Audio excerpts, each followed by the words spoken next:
Chapter 1. The Crimson Veil. I was born in the slums of Miragliano, where the air forever stank of fish guts and tanner's runoff, where the fog clung to the bones and whispered secrets none wished to hear. My name, Giulietta, was never spoken with fondness. Not until I met her. They called her Lady Calithra.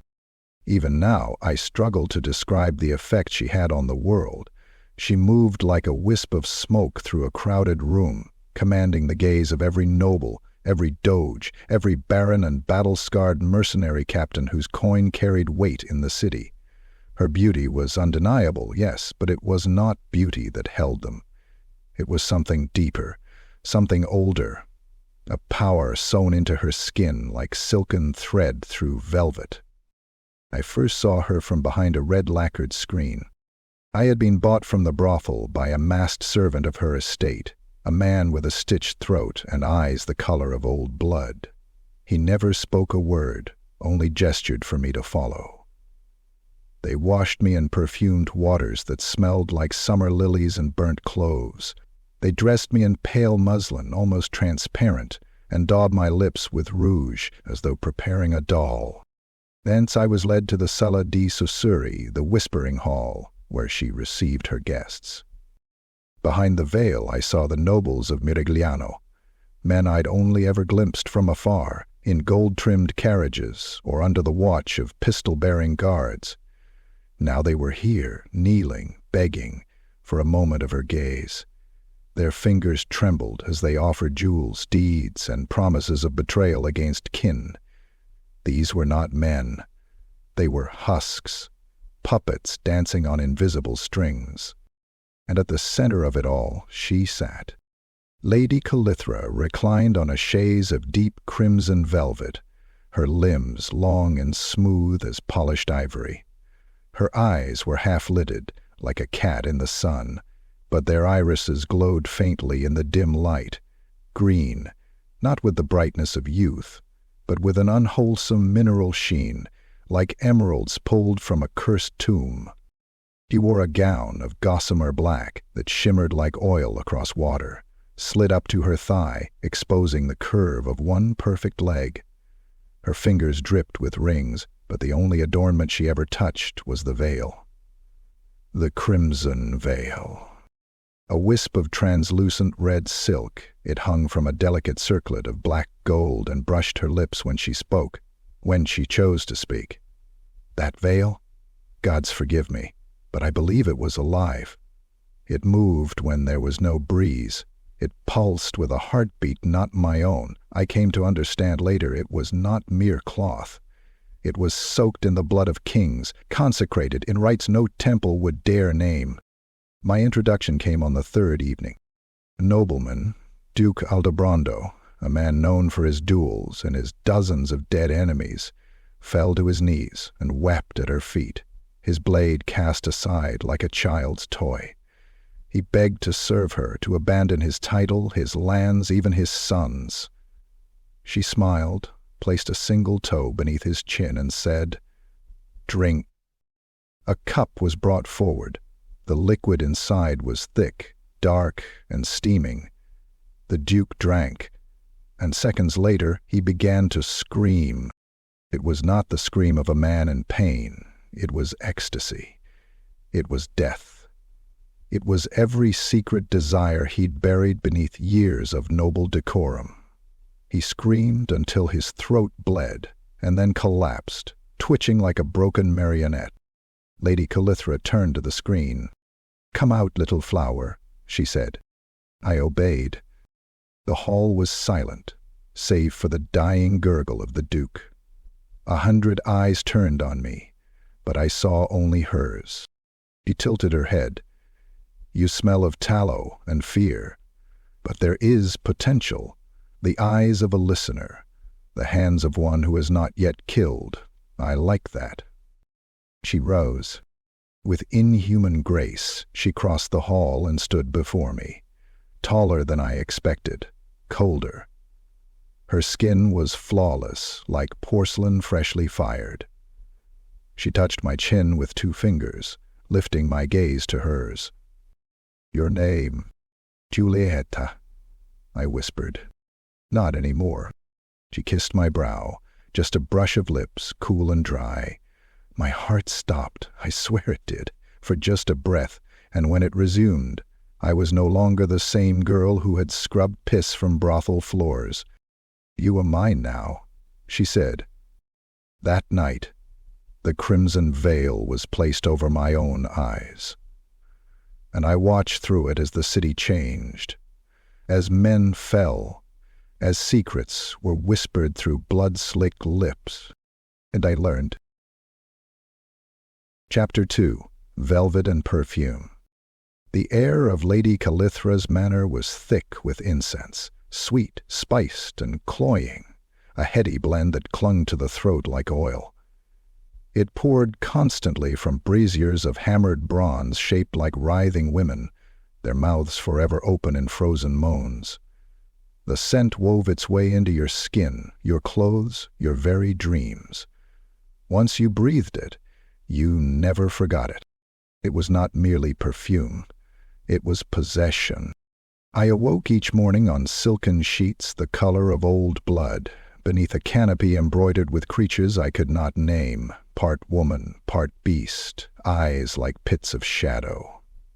By then I had already begun to understand nothing within these walls was as it seemed. Even the beauty was a lie, a trap woven in rose petals and velvet ropes. But it was a lie you wanted to believe. Lady Calithra's residence, perched on the edge of Miragliano's noble quarter, was a palace in all but name. Its marbled halls glowed with candlelight even during the day. Every surface shimmered. The walls were draped in exotic silks from distant Araby, dyed in unnatural colors that shimmered like beetle shells, statues of faceless lovers embraced in eternal ecstasy, their smooth alabaster bodies entwined in poses of cruel perfection. The guests came at dusk. They arrived cloaked, masked, dripping with wealth and desperation. The guards at the gate never asked questions. Once within, their titles were stripped. No one was a duke or captain or cardinal in Calithra's house. They were only men, creatures of want, guided by the invisible tether she wove around their throats. I watched them fall, one by one, like candles snuffed by wind. There was Lord Benetto, commander of the Western garrison, once a pillar of Miragliano's martial discipline. I remember the first time he came, rigid-backed, eyes full of suspicion. He spoke as though addressing a council of war. He swore he would spend no more than an hour. By the third night he was crawling across the mosaic floor, tongue lolling from his mouth, begging to be leashed. "I will burn the barracks," he whispered, eyes bloodshot. "I will give you the swords of my sons." And she smiled. Lady Calithra never raised her voice, never lifted a hand. She spoke with a murmur so soft you had to lean in, and that was the trap, because once you leaned in, you never leaned back. Her voice was made of broken promises and silk stretched over knives. There was always music in her salons, strange instruments played by blind eunuchs and veiled maidens with fingers dyed blue. The melodies were slow, winding things, songs that didn't seem to end, only looped, each time slightly different, like some great beast breathing through the walls. Wine flowed like water, but it was no wine I had ever seen before. It came in green crystal flutes, effervescent and tinged with something darker. Those who drank it changed. I watched a priest of Verona weep blood and speak in tongues before stripping naked and proclaiming Lady Calithra the new oracle of wisdom. He slit his own throat that night. She watched without blinking. The screams were always muffled. That was another rule. Suffering was never loud. If pain echoed, it did so beneath the surface, smiles stretched too wide, laughter a half-second too long. I served in silence. That was my role. I poured the wine, bathed the guests, cleaned the marble floors slick with sweat and worse. I saw their secrets, heard them confess crimes with trembling lips just to earn a glance from her. These were not men anymore. They were puppets, willingly unraveled. But one evening, I was ordered to draw the bath. The chamber was domed, lit by 1,000 beeswax candles. The tub itself was carved from obsidian, veined with crimson quartz. The water, steaming and scented with crushed rose and foxglove, turned pink as I poured a vial of liquid into it. Not oil, not perfume. But it steamed. Not human, at least not holy. It smelled like iron and lilac, sweet and wrong. She entered without sound. We were naked, perfect. Scars like silver threads traced her hips, old, ancient wounds healed by unnatural means. Her feet left no prints. Her eyes never blinked. When she sank into the bath, the surface did not ripple.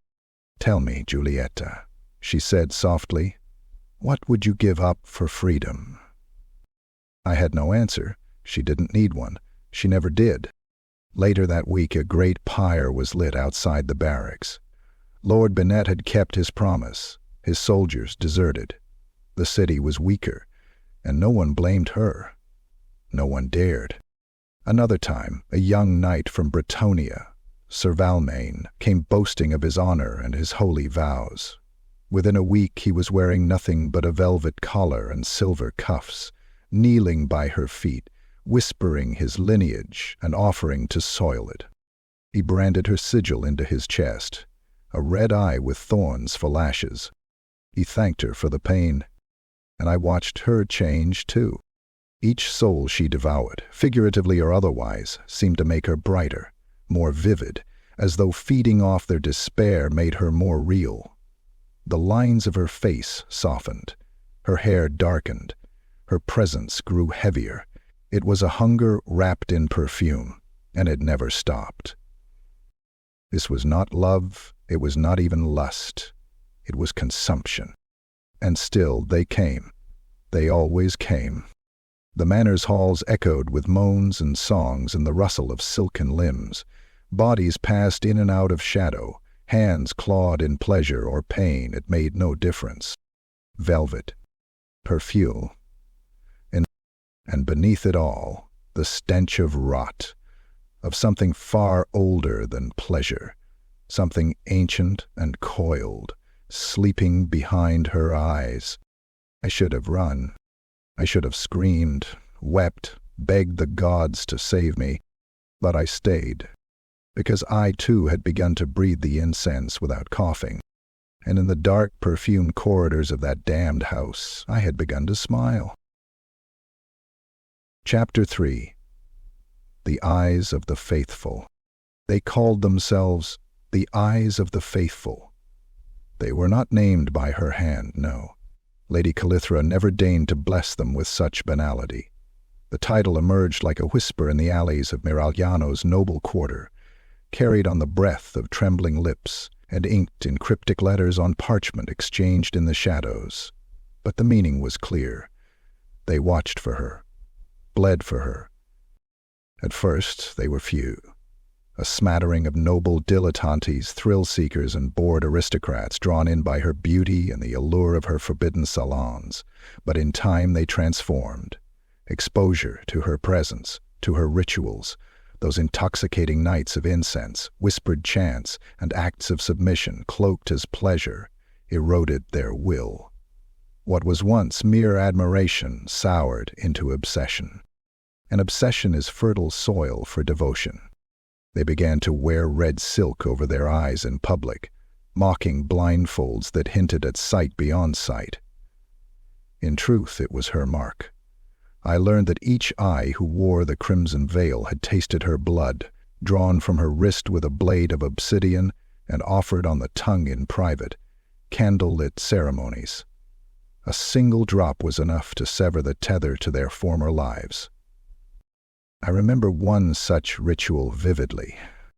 It was held beneath a manor in a chamber forbidden to servants, yet I, by then her favored, was allowed to witness. The walls were draped in velvet, soaked so deeply in perfume and incense that it felt like breathing through honey. 13 nobles knelt in a circle around a shallow obsidian basin filled with dark wine, or what they believed was wine. Their hands were bound with silver cords.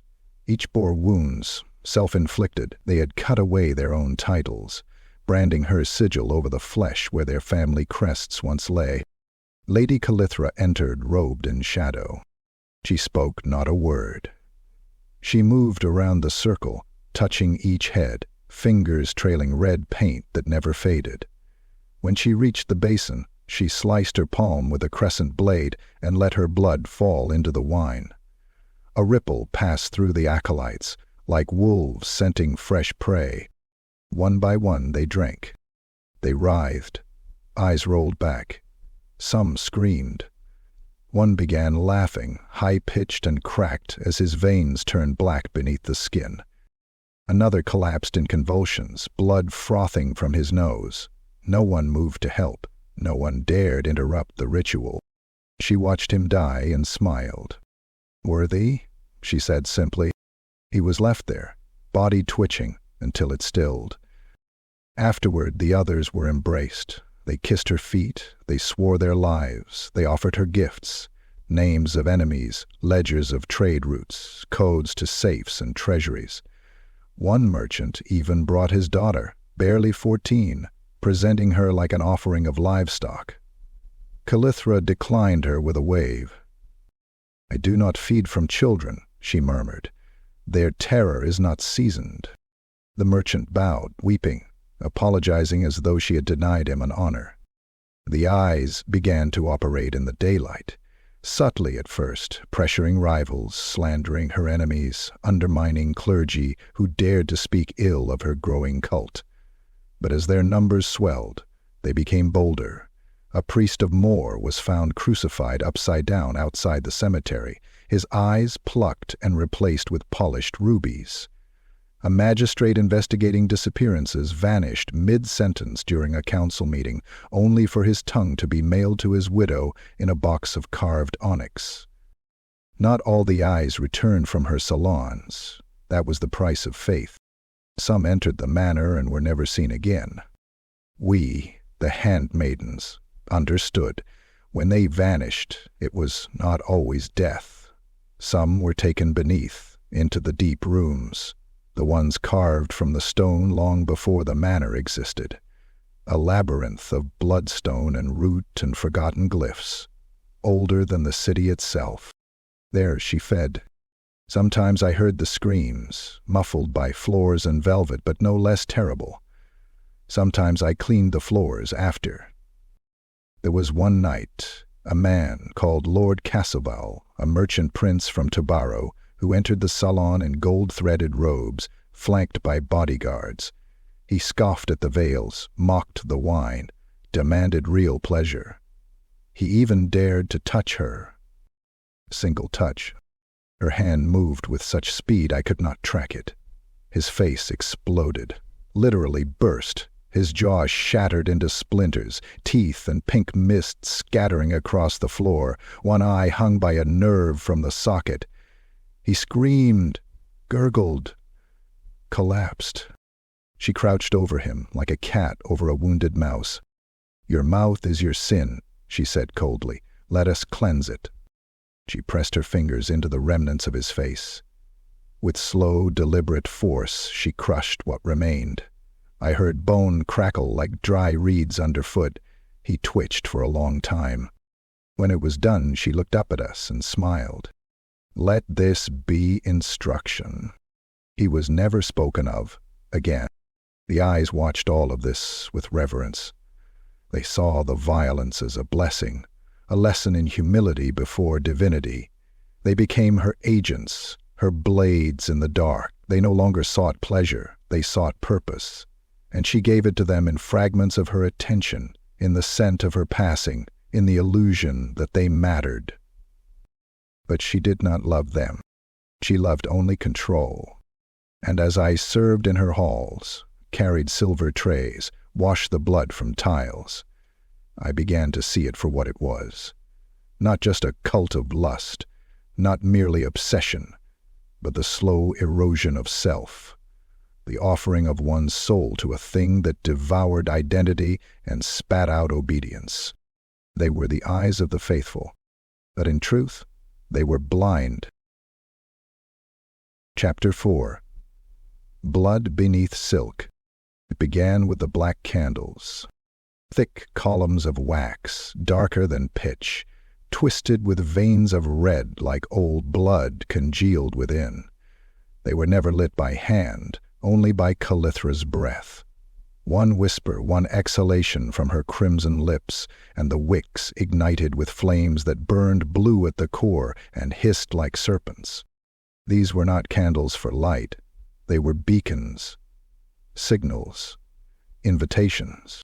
The first time I was permitted beyond the velvet threshold of the infernal chamber, it was not as a servant, but as an observer. Her words, not mine. "You will see," she had told me. "You will not yet understand, but you will learn." The room was buried beneath the manor, accessible only by a narrow stairwell that coiled downward like the throat of a beast. I held a lantern, but it flickered madly in the closeness, as though protesting. The walls dripped with moisture, carved with glyphs so old the stone itself seemed afraid to bear them. When I entered the chamber, I gasped. It was a womb of velvet and bone. The floor was covered in silken cushions, each one shaped like a coiled serpent.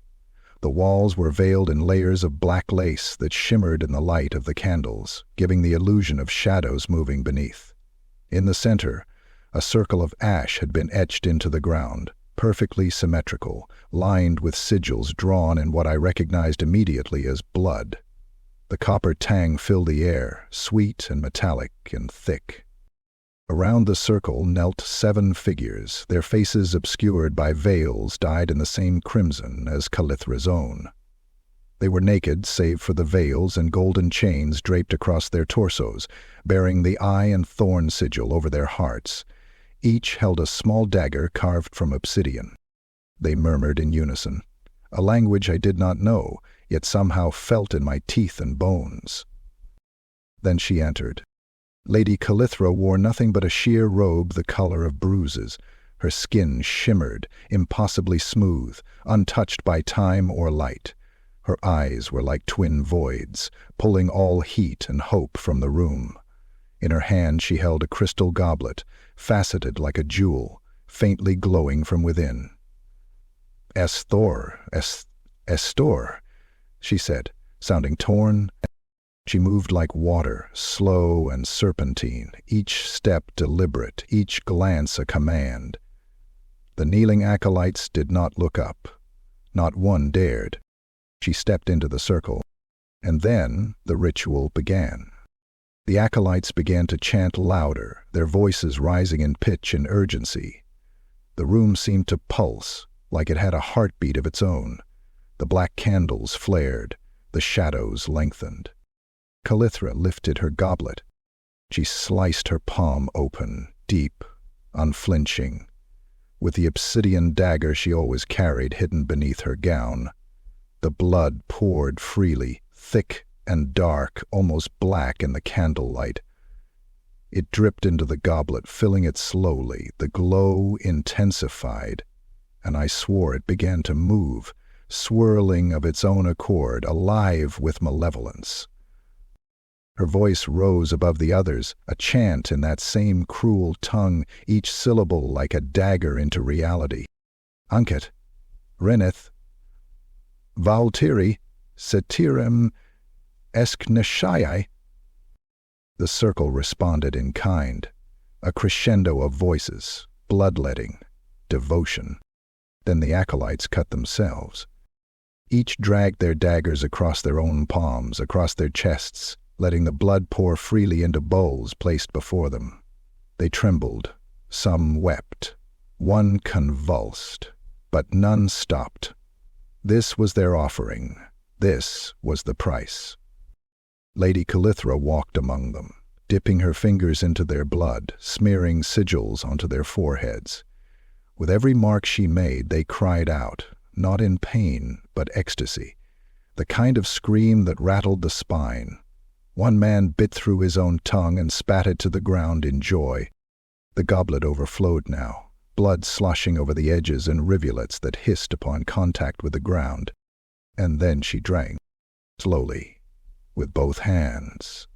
The crimson elixir poured down her throat, and her body shuddered as though each drop reignited something ancient and monstrous inside her.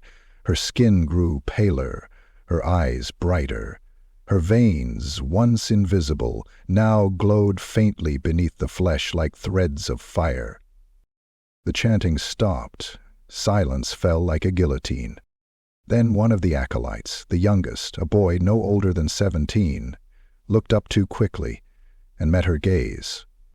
His mouth opened, but no sound came. Her hand shot out with inhuman speed.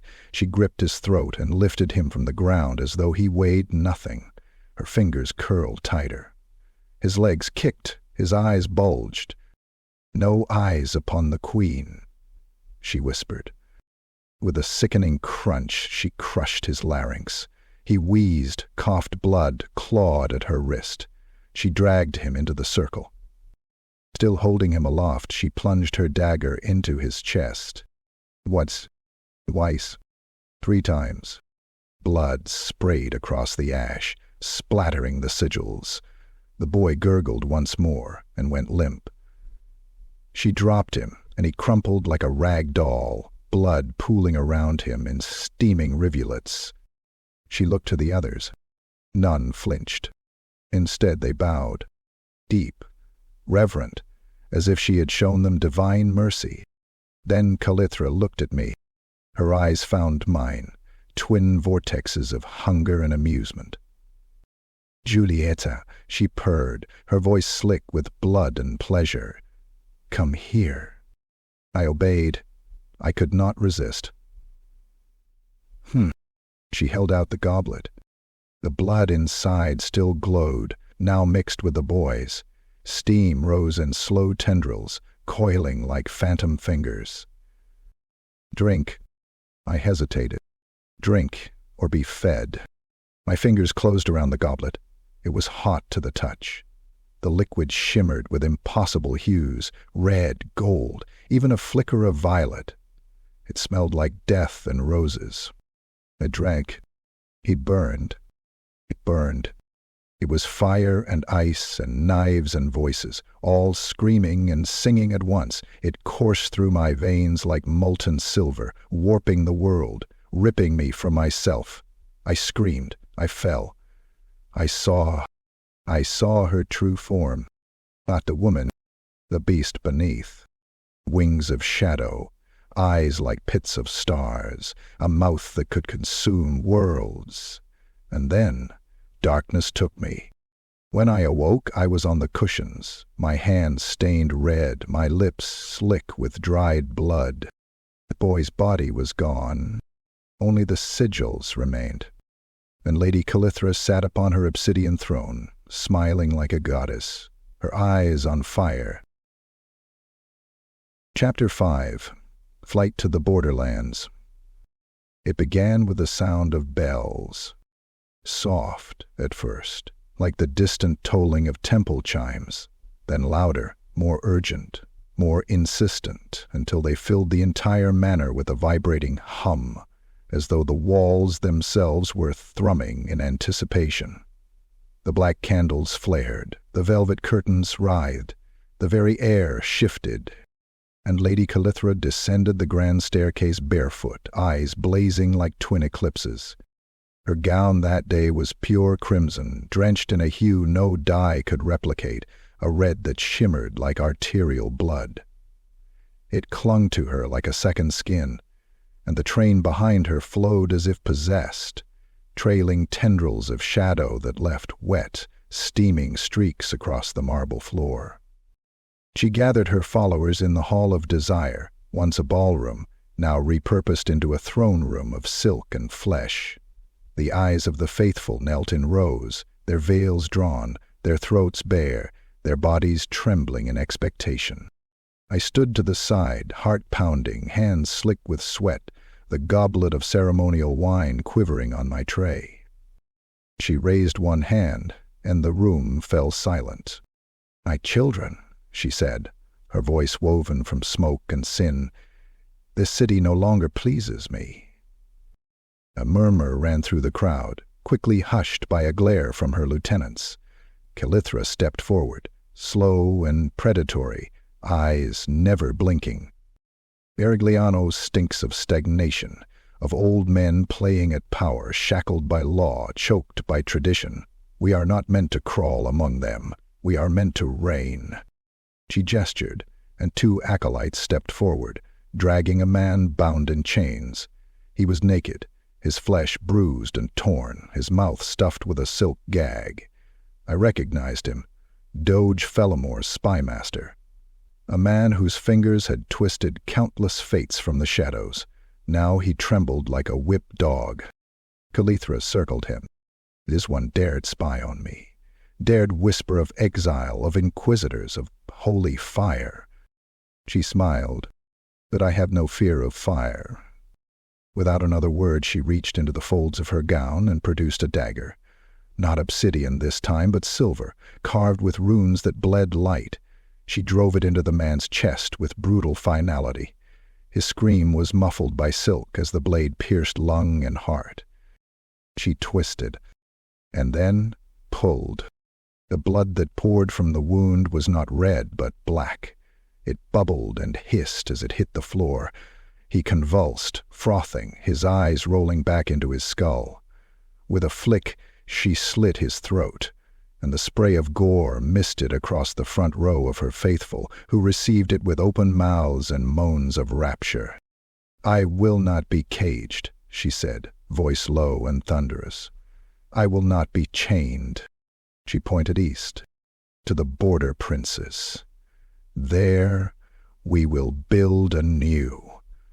Not a court, not a temple, but an enclave.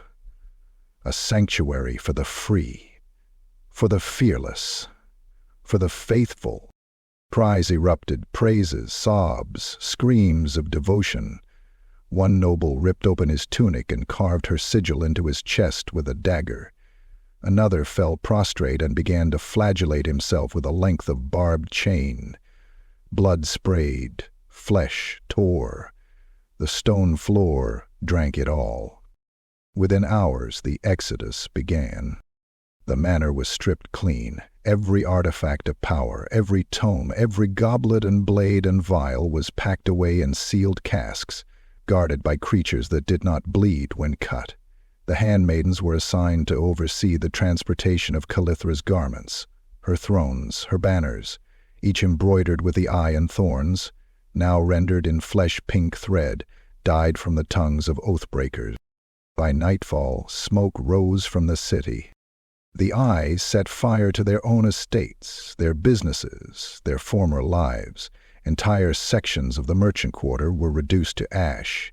A senator's wife was nailed to her bedroom wall with iron spikes, her womb cut open and filled with dead roses. A Templar knight was found hanging from the cathedral bell, his face carved into a smile, his heart pulsing in a goblet left at the altar. We marched in silence through the eastern gate, 200 strong. No guard stopped us. No bells rang in alarm. They feared her too much. Outside the city, the land gave way to wilderness, rolling hills, tangled woods, ancient roads long overtaken by weeds. The border princes lay beyond, lawless, fractured, savage, a place where gods whispered in the wind and death wore many masks. Perfect. The caravan was a grotesque procession. Veiled courtiers rode skeletal horses with flayed skin and silver reins. Palanquins of bone and gold carried her high, borne by eunuchs, stitched with symbols and bound by oaths of silence. Carts creaked under the weight of prisoners, some still living, some only half, meant for sacrifice or experimentation.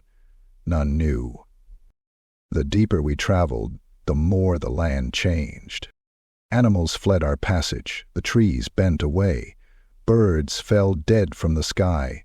The earth itself shrank from her, and she grew stronger.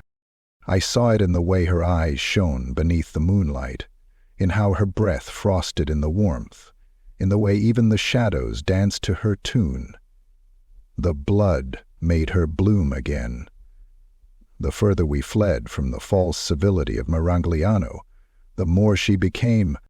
One night, as we camped beneath the shattered ruin of a Sigmarite chapel, she summoned me. I knelt before her as she sat cross-legged atop a pile of bones, her skin gleaming like ivory in the firelight.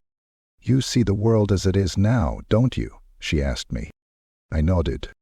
"And you understand why it must be remade?" I hesitated. She raised her hand, and in it a beating heart, fresh, still twitching. "This was a prince once. Now it is nothing but a rhythm, a pulse.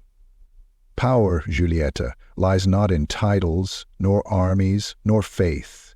It lies in blood." She pressed the heart to my lips. It was warm, sticky. I bit into it, and I understood. We crossed the border 2 nights later, and the building began. Chapter 6. Thorns Among Roses. The enclave rose from blood-soaked earth like a palace birthed by madness. It began with a clearing, a basin nestled between craggy hills in the southern border princes, far from trade routes and war bands, shielded by forest and fog. The land reeked of death, old battlefields buried beneath time, bone shards and rusted weapons still embedded in the soil. But Lady Calithra walked barefoot across it, head high, smiling. "This place remembers blood," she said. "It will welcome more." And so it did. The eyes of the faithful labored like zealots, fueled not by coin but by purpose. They worked until their fingers bled, their backs split open from lashes and toil. Nobles who once reclined in marble baths now carried stone, cut timber, and erected monuments in her honor. The pain was the point. The agony was the sacrifice. She oversaw it all from a throne of rib bones, sipping wine that never lost its warmth. Her smile was constant, beautiful, terrible. She knew what she was building. She had seen it in dreams and blood readings. The enclave of Thorns. It rose over weeks, unnaturally fast. The earth seemed to yield to her command. Gardens bloomed with impossible speed. Roses the size of skulls, black as midnight, opened under the moon. Vines crawled up freshly hewn walls like living veins. Obsidian towers shimmered with sorcery, carved with bas-reliefs of writhing figures locked in pleasure and torment. The central palace was an atrocity of elegance. Its doors were carved from the bonwood of Nagaroth, veined with threads of molten silver. Stained glass windows, dyed with blood and crushed opals, depicted scenes no priest would dare describe. Lovers devoured mid-act, saints torn asunder in bliss, beasts suckling from queens with fanged smiles. The spires above were capped with screaming gargoyles, their mouths hollowed to howl with the wind, singing lamentations that lulled the enclave to sleep. The interior was more profane still. The halls dripped with velvet, each footstep muffled by carpets woven from the scalps of traitors and oathmen who failed their mistress. The floors were polished bone. The air was thick with perfume and incense, spiced with just a hint of rot. Music echoed from hidden galleries, long, low dirges, played by blind, castrated musicians chained to their instruments. Every corridor ended in a pleasure chamber, a prayer cell, or a bleeding altar. No corner was spared devotion. Every stone was laid with purpose. But it was not merely for the faithful. No, Calithra's design was far crueler. The enclave opened its gates to travelers, merchants, warriors, and exiles, an oasis of civility in a lawless land, a place of beauty, wine, and willing bodies. They came in droves, drawn by tales of crimson-robed priestesses, of feasts that never ended, of a lady who could grant ecstasy with a touch. They came with hunger. They left with silence, if they left at all. For not all visitors were meant to return. The pleasure was real, the feasts were rich, the nights divine. But each indulgence came with a price: memory, blood, or sanity. Those who stayed too long began to change. Their skin paled, their eyes glazed. They forgot names, they forgot families. They began to serve without realizing it, bowing when she passed, offering their necks for a kiss or a cut without being asked. Lady Calithra fed upon them slowly. She never drained them entirely, that would be wasteful. Instead, she siphoned their years, their vitality, one breath, one drop at a time. It kept her radiant, it kept her strong. But not all were so lucky. Some were led to the Garden of Thorns, a vast courtyard surrounded by rose walls. There, the black roses grew thick, and within their petals flesh pulsed. Faces of the lost, eyes still blinking, mouths frozen in silent screams. They had been buried alive beneath the roots, fed to the soil, transformed into eternal blossoms of devotion. One merchant lord, fat and loud, dared to insult her hospitality. He vanished that night. Days later, a new statue was unveiled in the main plaza, his bloated form encased in crystal, his heart visible in his chest, still beating. Visitors learned, they obeyed. And still they came. The reputation of the enclave spread, wrapped in mystery and allure. Men traveled across mountains just to glimpse her, to taste her wine, to kneel in her presence. Some offered gold, others offered slaves. A few offered their own children. She accepted what pleased her. I remember one night, an Araby prince, draped in jewels and arrogance, arrived with a caravan of dancers and silks. He demanded to see the whore queen and challenged her power. She invited him to dinner. The feast was lavish, fruits of gold, meats from beasts not born on this earth, wines that shimmered like starlight. He laughed, boastful, drunk on opulence. He made lewd comments. He threw coins at handmaidens. He spat on her floor. She said nothing until dessert. Then she rose. No speech, no command. She stepped behind him, drew a thin blade from her gown, and slid it down the back of his neck. He screamed. He fell. She didn't stop. She skinned him alive as the court watched. No music played. No one spoke. They listened to his howls, to the tearing of flesh, the crunch of cartilage, the splatter of blood across silk. When she was done, she wore his face as a mask. The guests applauded. The dancers wept and danced until they collapsed. His body was fed to the roses. The enclave thrived. But beneath all its beauty, its orgiastic nights, its whispered prayers and silk-draped horrors, there was a truth that none dared speak aloud. This was not a place of pleasure. It was a temple, and Lady Calithra was no queen. She was a goddess, one fed not by worship alone, but by submission, by agony, and by the sweet, slow surrender of the soul. Chapter 7. My Lady's Shadows. There is a silence that falls in the wake of vanishing, a hollow kind of quiet, like a song missing its final note, or laughter that never returns. And in the enclave, that silence became a familiar companion. Guests disappeared. Not all, not suddenly, but enough to stain the air with unease. At first it was subtle. A merchant lord from Magritta failed to attend breakfast after a week of endless feasting. A mercenary captain who had been promised the hand of one of the red-veiled courtesans simply did not return to his chamber. Their belongings were left untouched, boots by the door, wine goblets still half full, silk sheets still warm. But the people? Gone, like dust in the morning light. Lady Calithra offered no explanations.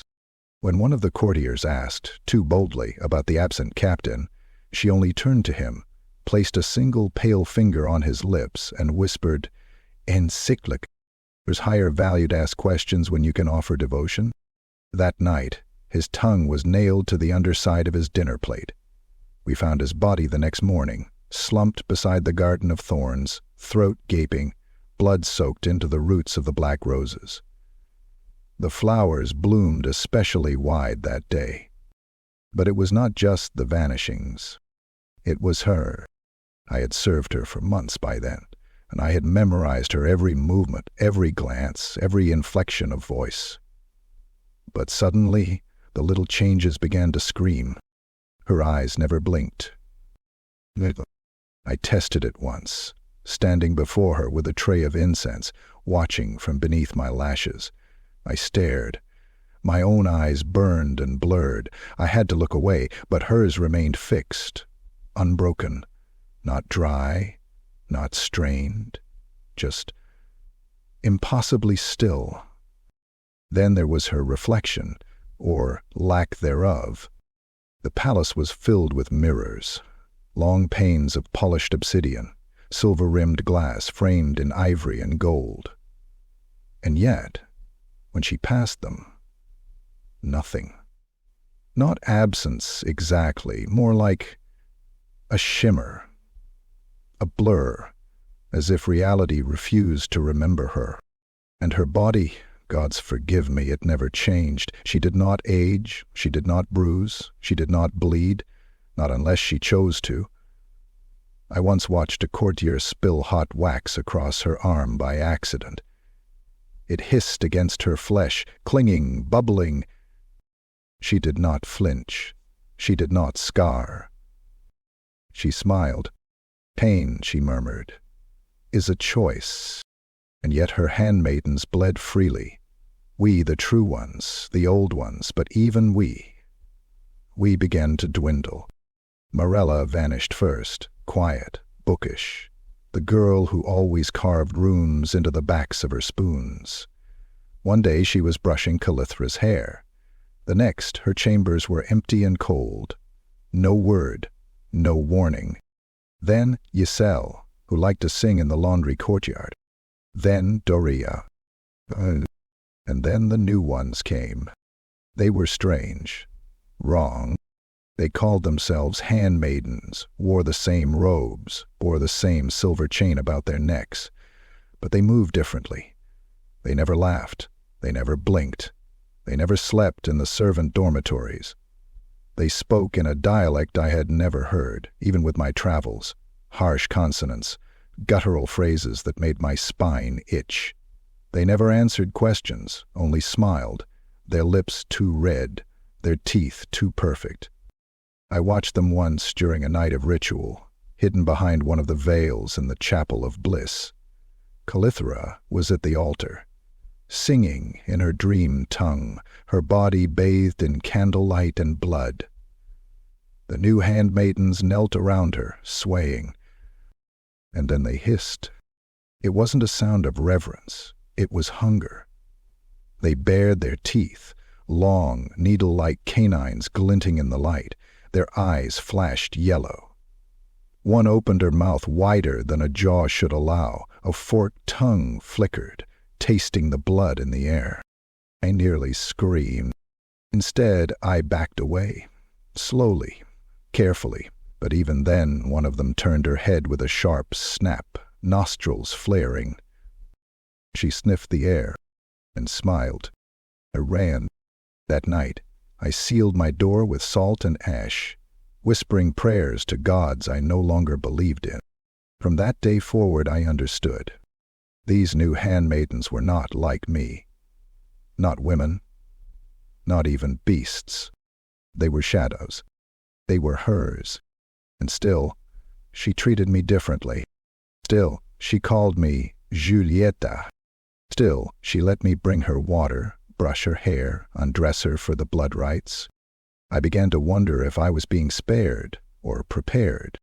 She spoke to me more then, in riddles, in riddled truths. "Do you feel the pulse in the walls?" she whispered once, as I combed out her long, dark hair. "The palace breathes, it watches, it remembers." I have lived many names, but yours I may keep. When the others fade, you will learn the taste of centuries. You will become more than skin. I stopped sleeping. I watched her in the mirrorless rooms, saw how her shadows stretched too far, how sometimes she stood too still, and other times moved too fast, faster than any mortal should. Once, during a feast, I watched her dance with a nobleman, twirling, laughing, radiant. And then she bit him. Not on the neck, on the wrist, fast, brutal, animalistic. She drank, even as he moaned in bliss, even as his knees buckled and his skin paled. She did not hide it, and no one looked away. No one screamed. When he collapsed, she kissed his forehead and whispered, "Rest, sweet Thorn." He never woke again. I tended his body that night. His skin was gray, paper-thin. His eyes had melted. They buried him beneath the gardens. A rose bloomed there the next day. Full, wet, the thorns had teeth. I tried to warn another handmaiden, a real one, not one of the shadows. I pulled her aside, whispered what I'd seen, begged her to run. She vanished that night, but not completely. A week later, I found her in the bone garden, buried to the neck, her eyes wide, her lips sewn shut, her chest rose and fell. She was alive. She wept when she saw me, and Lady Calithra's voice echoed from behind, "Some truths must be buried. Others must blossom." I turned. She stood there, blood on her lips, shadowed by the new handmaidens. She smiled, as I understood. There were no handmaidens anymore, only thorns among roses. Chapter 8. The Festival of Ecstasy. It began with the blooming of the roses. Strake. At midnight, beneath a sky bloated with swollen red stars, the black roses in the central gardens cracked open with wet, whispering sighs. From their glistening petals dripped crimson nectar that steamed upon the soil. The air changed, heavier, thick with musk and sweat, ripe with something older than decay. It was the first sign. The festival of ecstasy had begun. In the days that followed, the enclave transformed. Silk banners the color of raw muscle and bruised gold hung from the towers. Dancers walked the halls with skin painted in spirals of silver and blood, moving like phantoms, silent except for the sound of bells woven into their hair. The air throbbed with unseen music, deep, pulsing, primordial. Even the birds vanished. The wind turned sour and sweet. Guests arrived in droves. They came from the corners of the world, Araby, Astalia, Bretonia, the border princes. Nobles and warlords, sorcerers and murderers, the beautifully damned. They were carried in baroque palanquins atop mutated horses, in chariots drawn by slaves with silver hooks in their spines.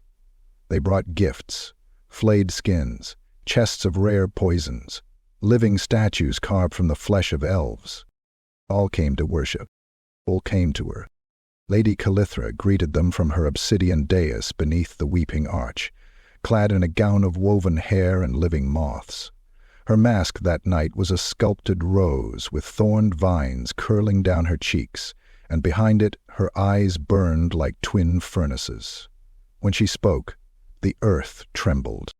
"Welcome," she purred. "Welcome to the bloom. Tonight we offer not gold, nor praise, nor titles. Tonight we offer flesh." The cheering was feral. The festival stretched 3 days and 3 nights. I remember the first night most clearly, because I was no longer a servant. I was chosen, marked.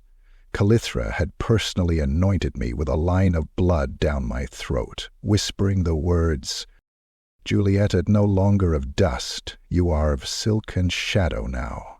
You will blossom. I was led into the Hall of Roses, a chamber so vast it held an entire forest of thorns. The walls pulsed, the roots bled. Masks hung from every branch, white, gold, bone, crimson. Each guest chose one. I was given no choice. A handmaiden placed a mask over my face, red velvet sewn with screaming mouths. Then the feast began. It was not food.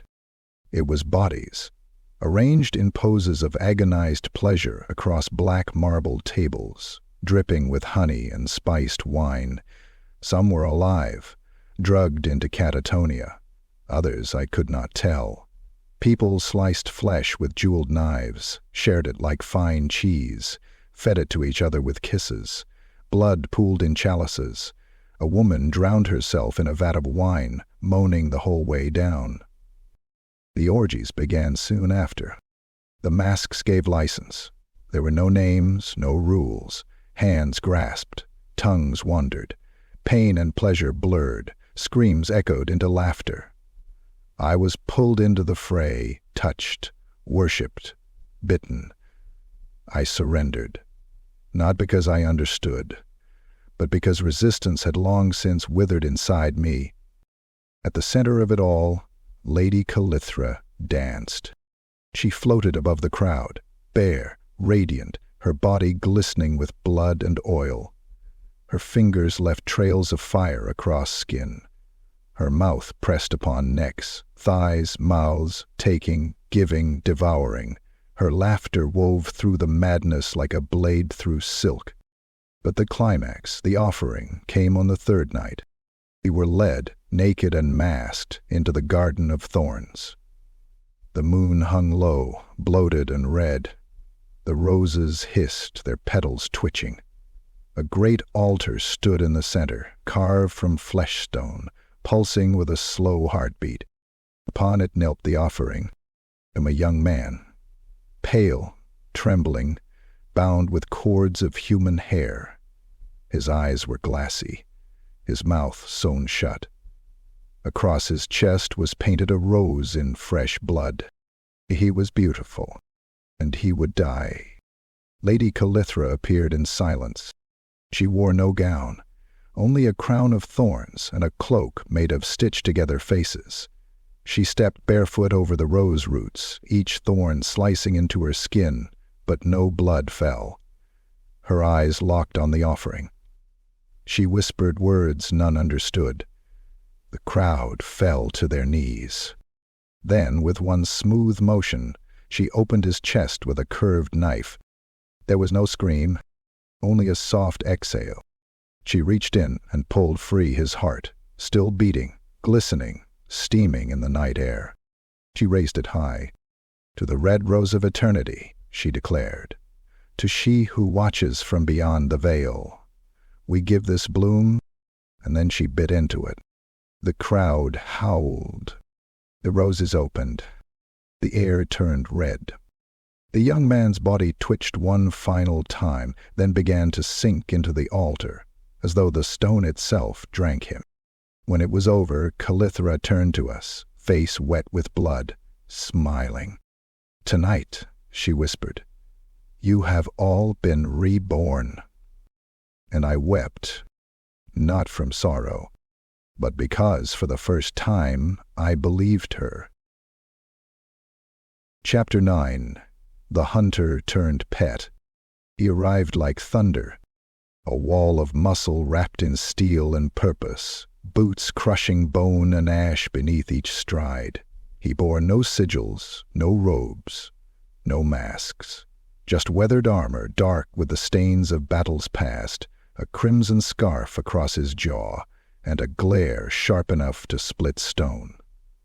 His name was Captain Alessio Forzani, Tilean by blood, mercenary by trade, killer by profession. But he came here not for coin. He came for vengeance. Rumors had spread, even beyond the border princes, of a red queen enthroned in lust, of nobles gone missing, of heresy and horror wrapped in silk and perfume. The tale had reached him in Tabaro, delivered by a scarred beggar whose tongue was slit the next day. But Alessio remembered the name Calithra. She had once seduced and broken his younger brother, turning him from a promising soldier into a simpering husk who slit his own throat before a mirror, whispering prayers to a rose that bleeds. Now Alessio had come with a holy bullet blessed by a Sigmarite priest, a silver stake, and the fury of the living. He arrived at the enclave gates with a company of 8 men, each hand-picked, witch hunters, fanatics, killers. They didn't survive the night. They watched from the towers as the gates opened without resistance. The guards stepped aside without a word. Calithra herself met them on the marble path beneath the crimson arbor. She wore white, simple, clean, untouched by blood. She said only, "Welcome, Captain." The man sneered. One spat at her feet. She smiled. It began fast. One moment the captain's second-in-command raised his pistol. The next he was screaming, his arm twisted backward, elbow shattered by one of the veiled handmaidens who moved like wind through flesh. She sank her nails into his chest, pulled, and tore out something wet and vital. He collapsed in a gurgle.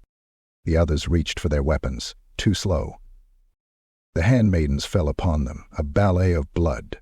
Throats were opened with kisses, eyes plucked from sockets, bones cracked under heels. One man's entrails were ripped free and fed back into his screaming mouth like a sacrament. Another's spine was pulled out mid-shriek, held aloft like a flag. Alessio did not flinch. He moved like a hurricane, sword flashing, pistol barking. He killed 2 of the shadows before they reached him, head clean from neck, another split from shoulder to hip. He burned one alive with a blessed powder, watching her writhe and hiss as her skin melted. Then he faced her. Lady Calithra, still smiling, still perfect. He leveled the pistol at her heart. "Monster," he hissed. "You came to slay a demon," she whispered, "but I am a miracle."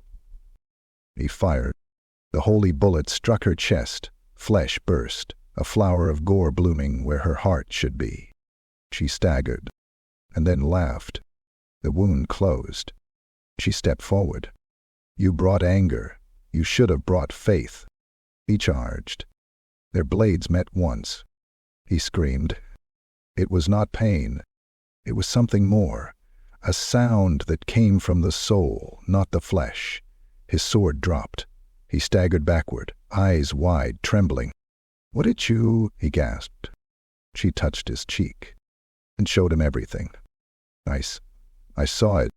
From my perch above, I watched his mind unravel. She opened his memories like a book, flipping through his loves, his betrayals, his shame.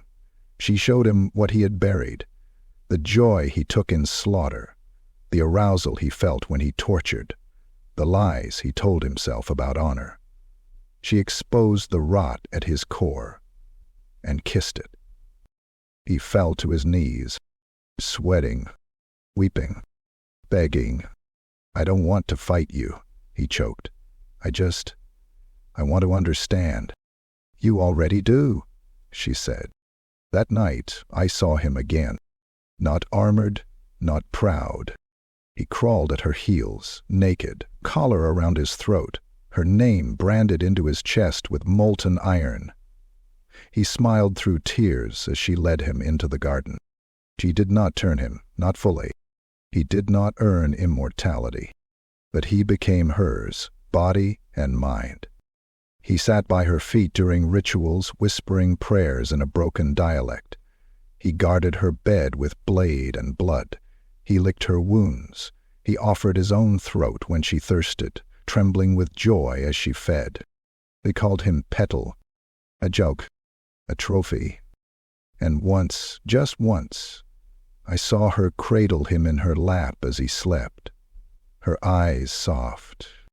Perhaps she loved him.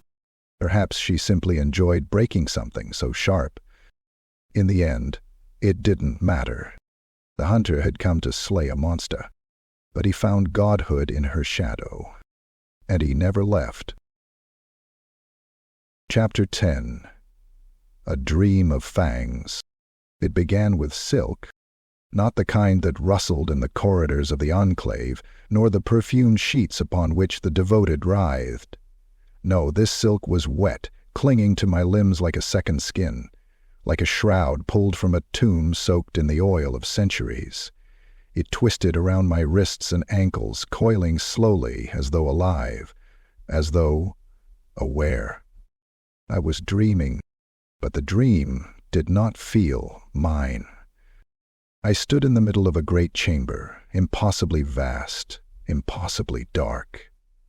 Pillars rose like dead trees, thorn-wrapped and whispering, their branches sagging with what I thought were fruit until I stepped closer and saw the faces. Human. Elven.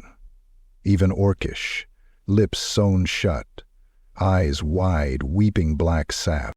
Blood pooled on the floor like a mirror, and she stood at the center of it all.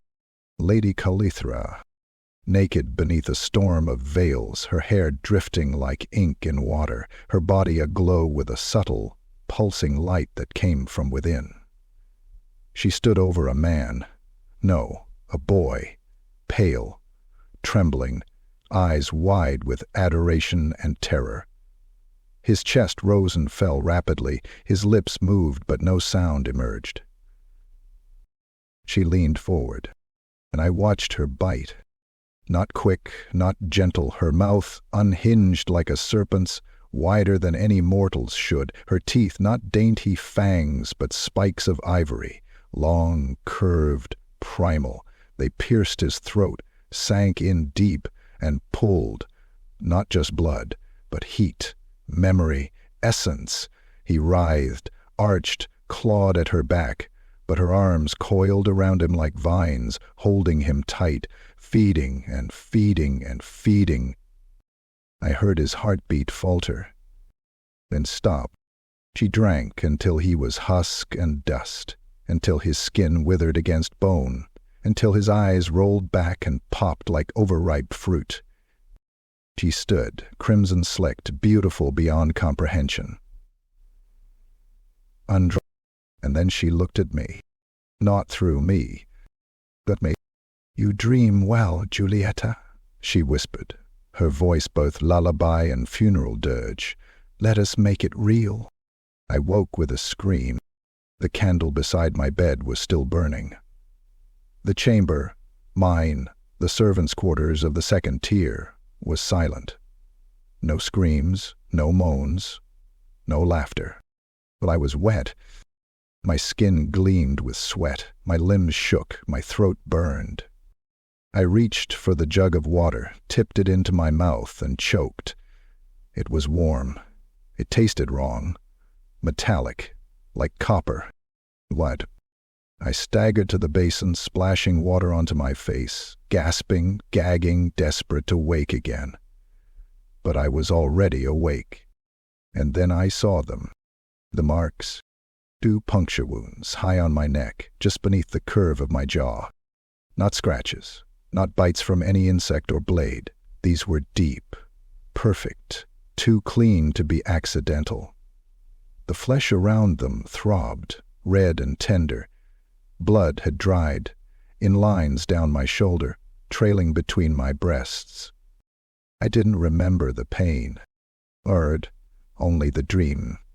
But my body remembered. I sank to the floor, shivering, staring at my reflection in the polished silver of the basin. My eyes were wide, glassy, rimmed red from sleep deprivation and madness. My lips were too pale, my breath shallow. She had fed. She had fed on me, and I had dreamed it as it happened. I felt it then, not fear, not revulsion, longing, a perverse ache in my belly, a need I had no name for. The pulse of blood through my veins felt sluggish, empty. I wanted her back. I wanted her mouth, her hunger. I wanted to feel her consume me again. Was this what they all felt? The lovers who died smiling? The nobles who wept for one more taste? I rose on shaking legs, dressed, and staggered from my chamber. The hall was empty, but I could feel the walls watching. Every shadow whispered. Every candle flickered in rhythm with some heartbeat I couldn't name. I reached her doors. They opened for me. Inside, she reclined on her throne of thornwood and bone, her skin glowing faintly, lips crimson. She looked up. "Did you dream?" she asked. I nodded. Good," she said, and patted her lap. I crossed the room in silence, the silk of her robes trailing over my bare feet. I sank to my knees before her. Her hand brushed my hair back. Her fingers traced the wounds on my neck. "I was gentle," she murmured. I believed her. She tilted my chin up and looked into my eyes. "You will hunger soon." I already did. Chapter 11. Sanctified in Blood. The moon was gone. Not hidden behind clouds, not veiled by storm. Gone. The sky above the enclave that night was black as pitch, devouring all light, all stars. Only the fires of the lower courtyards burned, tall, wild pyres that licked at the heavens like starving tongues. The air pulsed with heat and something else, something thick, invisible, ancient. A vibration deep in the bones. It was the night of severance. We were summoned by silence. No bells, no horns. Just a tremor in our minds, a tug behind the eyes. I left my chamber barefoot, clad in only a shift of red gauze, the skin still tender on my neck from the dream bite. My feet left no sound on the marble as I descended the spiral stairs that led below the enclave, beneath the roots of the rose garden, into the hidden places where even whispers feared to dwell. There I found the others, 27 of us, naked, veiled, shivering despite the heat. Each of us bore the mark, a fresh wound, still bleeding, somewhere hidden, thigh, belly, throat.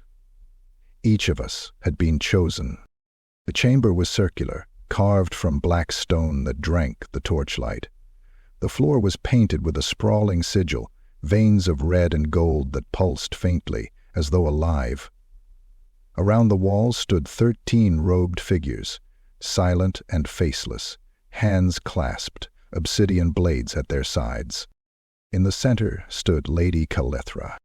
She wore no robe, no crown, only blood. It slicked her from chin to heel, fresh, glistening, warm. Her eyes burned brighter than any torch, twin crucibles of gold and garnet. In one hand she held a chalice carved from a skull, in the other a brand, its iron tip shaped like the eye and thorns, glowing orange with heat. She spoke, and her voice was a command not just of flesh, but of truth. "You have come to die." No one moved. "You have come to be unmade."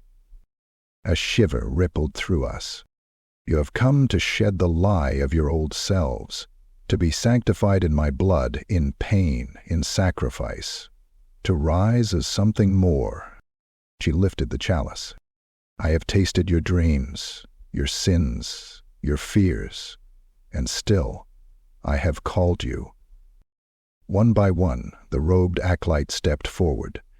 They held in their hands bowls of blood, thick and black, reeking of age and rot. They passed among us in silence, and each of us was made to drink. The taste was indescribable, hot, alive, wrong. It clung to the throat like oil, sent jolts of fever through the brain, twisted the stomach, yet we could not stop. I felt my vision fracture, my breath falter, my skin crawl, as though ants scurried beneath it. Then came the knives. Each initiate was handed a blade of obsidian, dull along the edges but jagged at the tip. We were instructed to carve away what we were. Some sliced away hair, others etched runes into their skin. One man, once a Duke of Remus, cut off his own tongue and offered it like a relic. A courtesan severed her nipples, sobbing with joy as the blood ran down her belly. Another peeled the flesh from her arm in a long, agonized strip and laid it before Calithra like a lover's gift. I chose the truth. I cut across my cheek, deep enough that bone gritted beneath blade, and whispered the name of the man who had made me bleed before I ever knew the enclave. My father. I gave him to the darkness. I gave my pain. Calithra watched, silent, proving.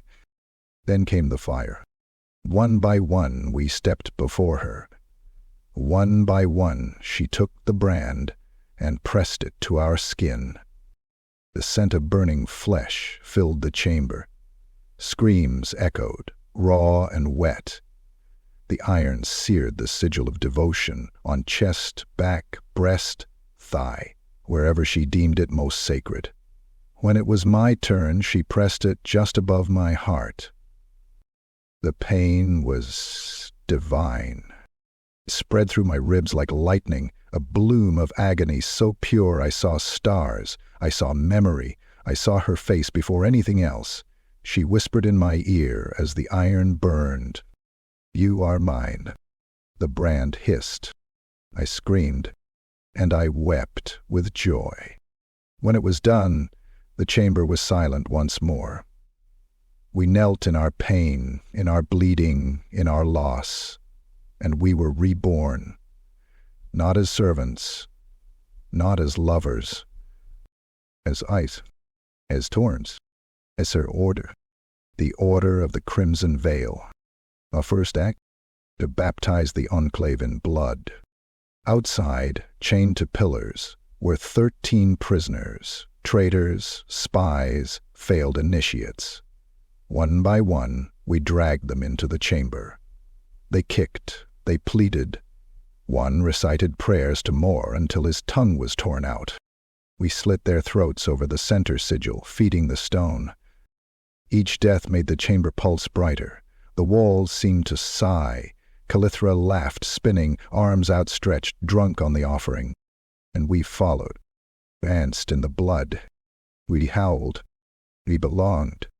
When dawn finally clawed at the horizon, the sky still void of a moon, we emerged, marked, naked, scarred, and the enclave knew.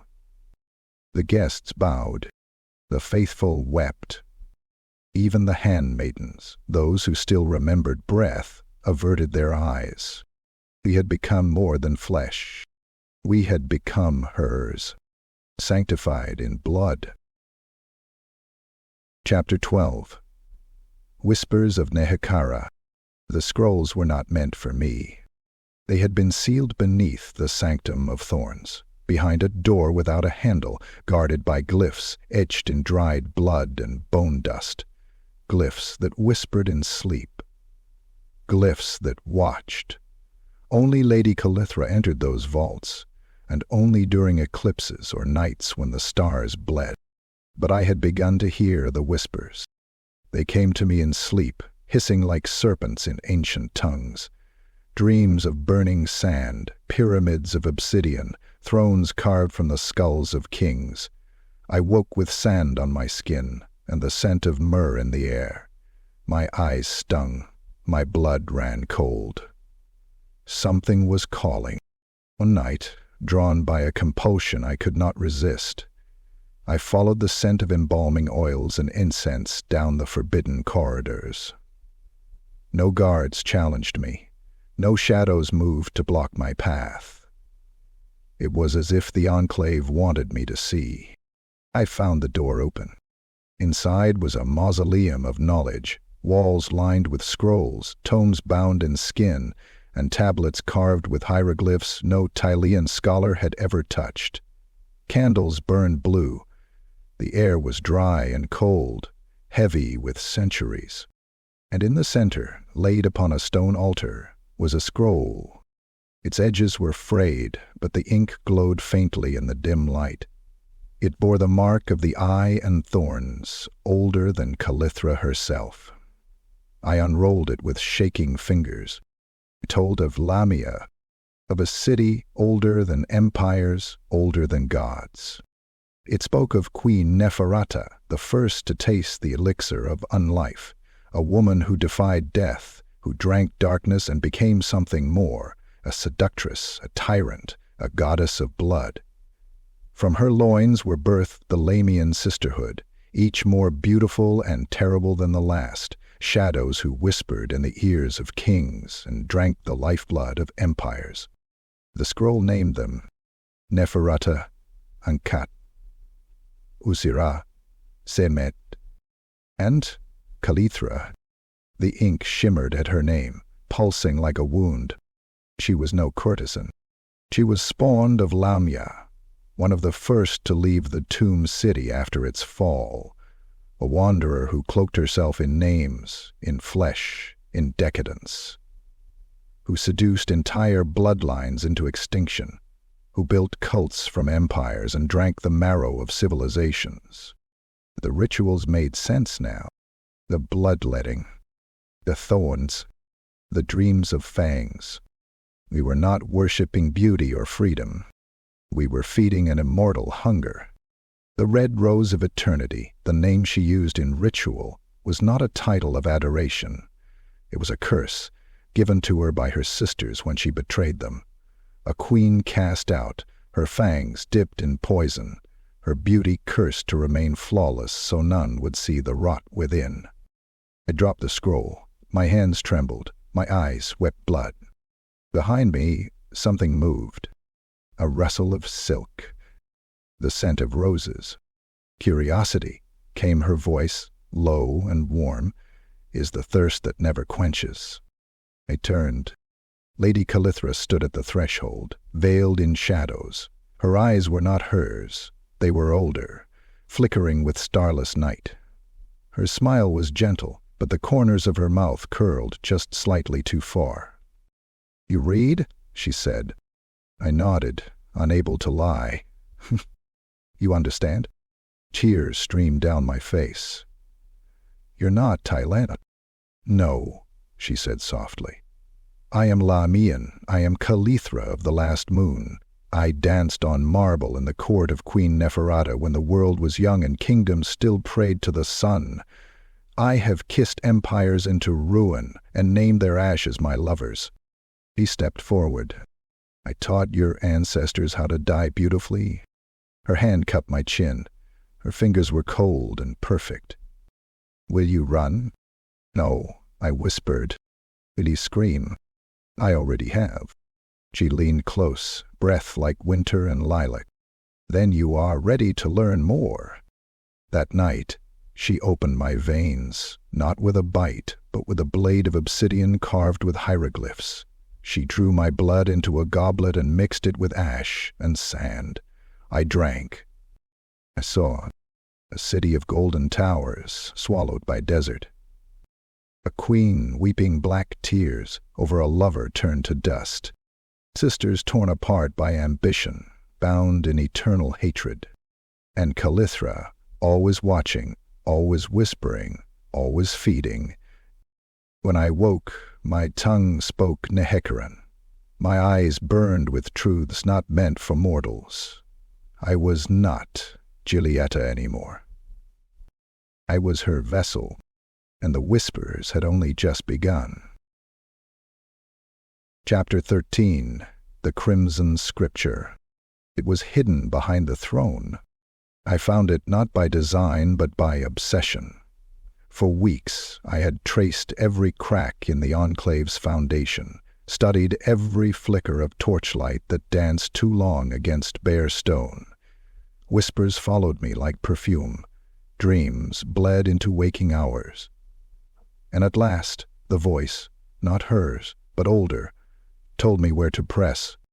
Beneath the dais of bone, the throne from which Lady Calithra held court, lay a groove, so faint that only touch could find it. My fingers, calloused now from servitude and scarification, fit perfectly within it. With a hiss of displaced air and the grind of ancient mechanisms, a slab of stone sank into the floor, revealing a descending stair of black glass, slick and cold, as if it had never known warmth. No torches burned. No light followed me down. I carried only a single candle, and even its flame guttered in protest. At the bottom, the air was thick, viscous, almost alive. Breathing became effortful. My skin felt too tight. My eyes watered. The scent was overwhelming. Blood, old and fresh, rot laced with roses, the smell of time drowned in decay.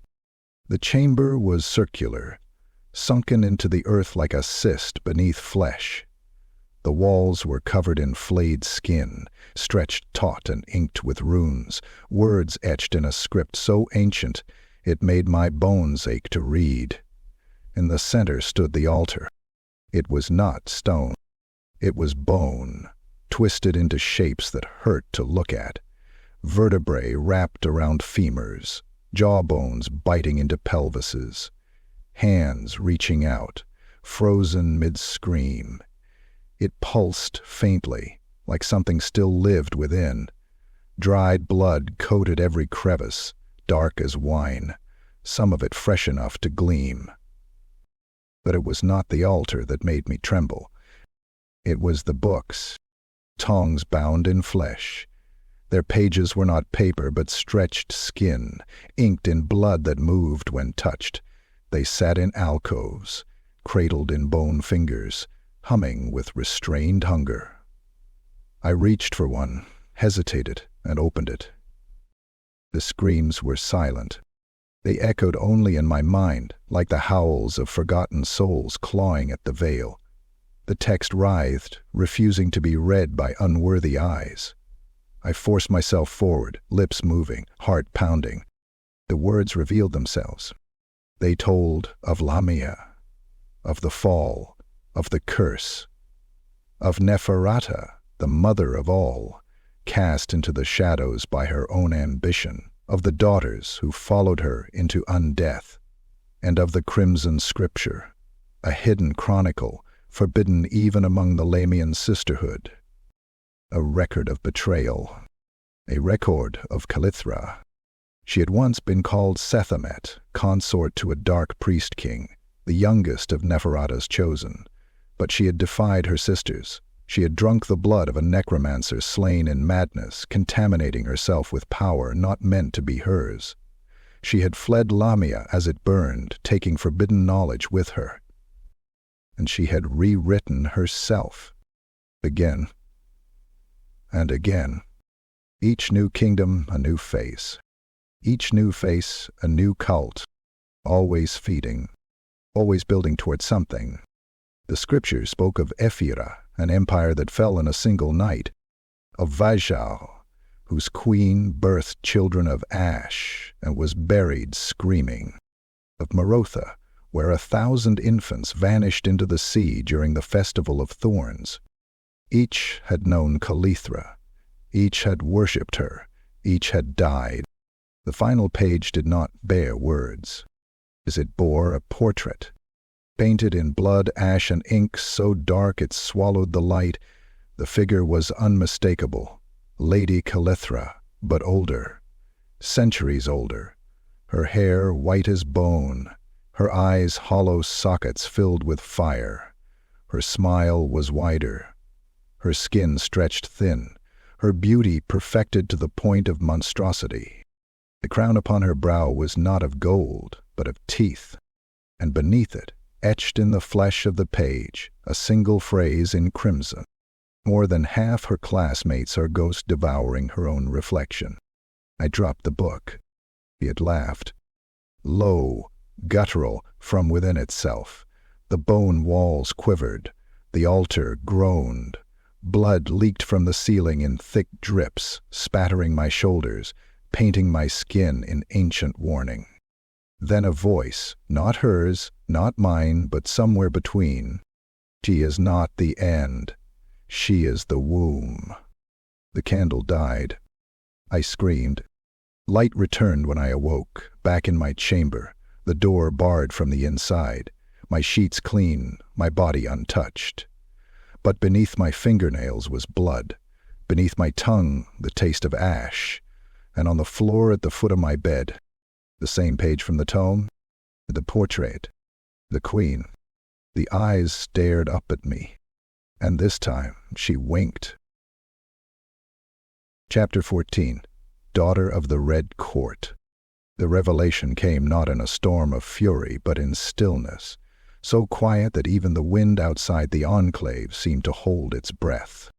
I was summoned to the chamber of silk and bone, a place none entered without invitation, a sanctum carved from pink marble and twisted ivory, veiled in gauze that moved as though under water. At its center, Lady Calithra reclined on a throne grown from living rose roots.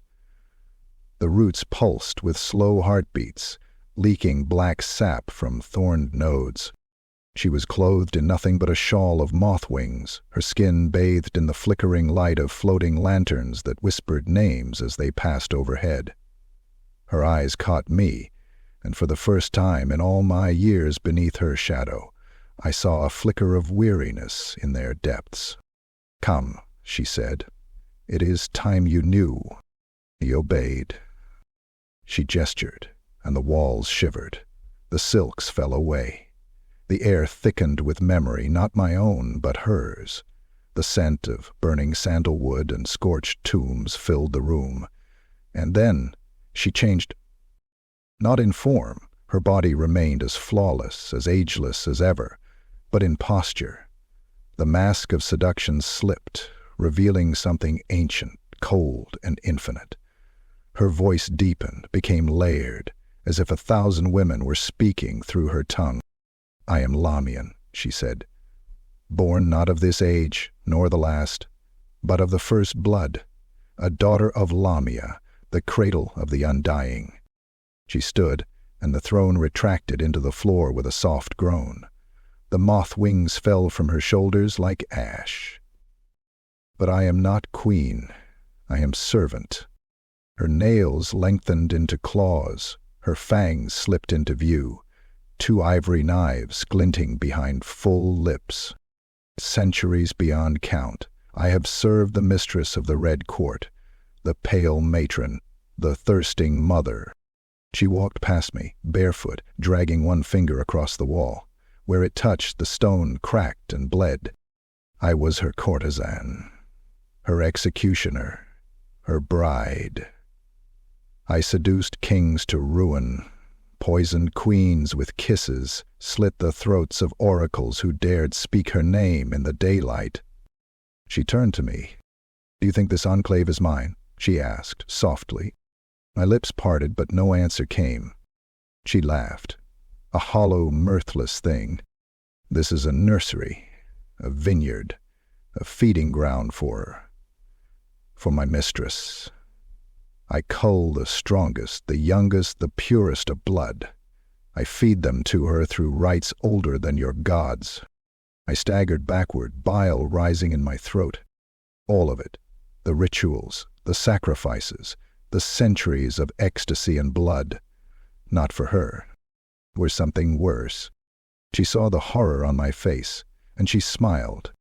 "I have harvested entire bloodlines, sired false religions. I seduced a cardinal in Altdorf who drank so deeply of me he turned the cathedral into a slaughterhouse in her name. I watched as empires fell, just to spill youth upon her altar." She moved to a mirror, not the kind we use to preen or reflect light, but a mirror framed in bone and sinew, its surface made from polished obsidian that moved. She stared into it, and I saw not her reflection, but that of another. A woman far older, paler, eyes like empty voids, lips too red, too wet. "She watches me always," Calithra said, voice trembling for the first time. "She feeds through me. She has slumbered long, but the veil weakens. Soon she will wake." She turned again, and her face was changed. Tired, ashen, hollowed. "My immortality is not mine," she said. "I drink and remain young, but every sip is paid for in servitude. Every soul I take buys me another breath. For her. I fell to my knees. I could not breathe. All this time, I thought I was being elevated, groomed. I thought I was chosen by the divine. But I was just another harvest. She crouched beside me, her fingers soft beneath my chin. You are precious to me, Giulietta. You were never meant to know. Tears welled in my eyes. Then why tell me now? Her expression darkened. Because the time has come. She stood, and the roots of the throne slithered back up, cradling her. The mistress stirs beneath the garden. Her hunger awakens, and she demands youth. She closed her eyes. I cannot deny her any longer. The chamber trembled. Somewhere below, something vast and wet moved through the earth, groaning, writhing, breathing. A presence so ancient it bent time, so cold it froze thought. The red court had never fallen. It had simply been sleeping, and I had been serving it all along. Chapter 15. The True Queen's Hunger. The sky bled for 7 days. Red rain fell in a ceaseless drizzle, hissing as it struck the stones of the enclave, staining the marble crimson and soaking the soil until the black roses swelled and split, their petals curling outward to reveal pulsing flesh and lidless, blinking eyes. The air grew heavier by the hour, pregnant with pressure, and the stench of old crypts cracked open.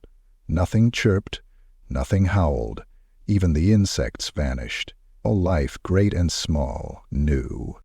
The mistress was coming. Lady Calithra no longer held court. She no longer fed. She no longer spoke.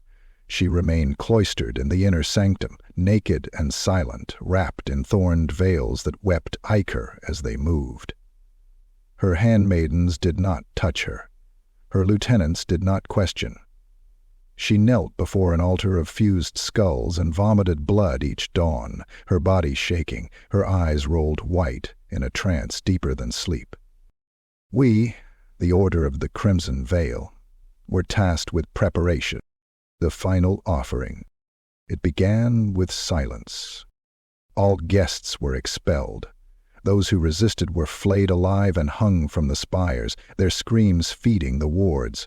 The once lavish halls were stripped bare of pleasures, perfumes, and silks. The pleasure chambers were dismantled, their foundations dug up and flooded with salt and blood.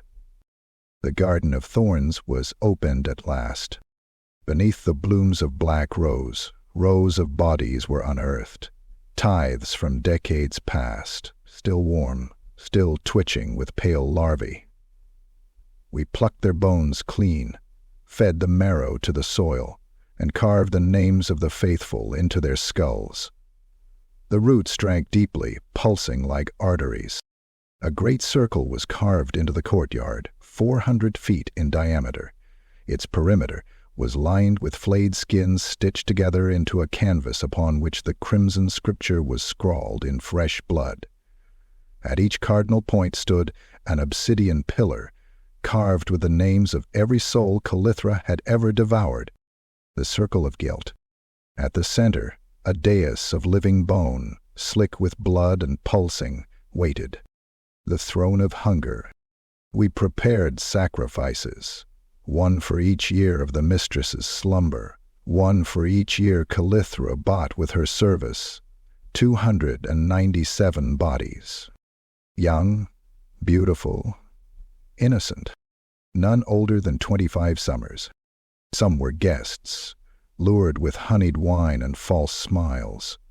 Some were children raised in the enclave's shadow, bred for this moment. Others were ours, the youngest acolytes, virgins in flesh but not in blood. They were bathed in oils, veiled in white, their lips sewn shut, their eyes gouged. They would be laid out across the circle like a living poem, a symphony of devotion, their chests cut open and their still-beating hearts exposed to the stars. The ritual would begin when the black moon rose. The night it did, a scream tore through the enclave like a birth cry. The sound was not human, not animal, not earthly. It echoed through bone, bending the will, drawing blood from the ears and bile from the throat. Calithra emerged from her sanctum. She had changed. Her beauty remained. No, amplified. But it was beauty stretched beyond sanity. Her skin was transparent in places, revealing a map of red veins and black arteries that pulsed with ancient ichor. Her hair floated as if underwater, a mass of shadow and memory. Her eyes had no pupils, just pits of hunger. She was no longer Lady Calithra. She was vessel. Her voice was a choir of rot and roses when she spoke. Prepare the circle. She rises. We obeyed. We carved the hearts from the sacrifices as the moon reached its zenith, placing them in silver bowls around the dais.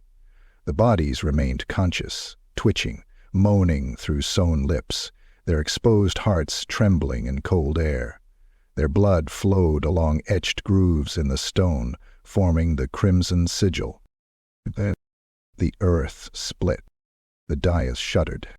From the darkness below a hand emerged, long, skeletal, adorned with rings of bone and emerald.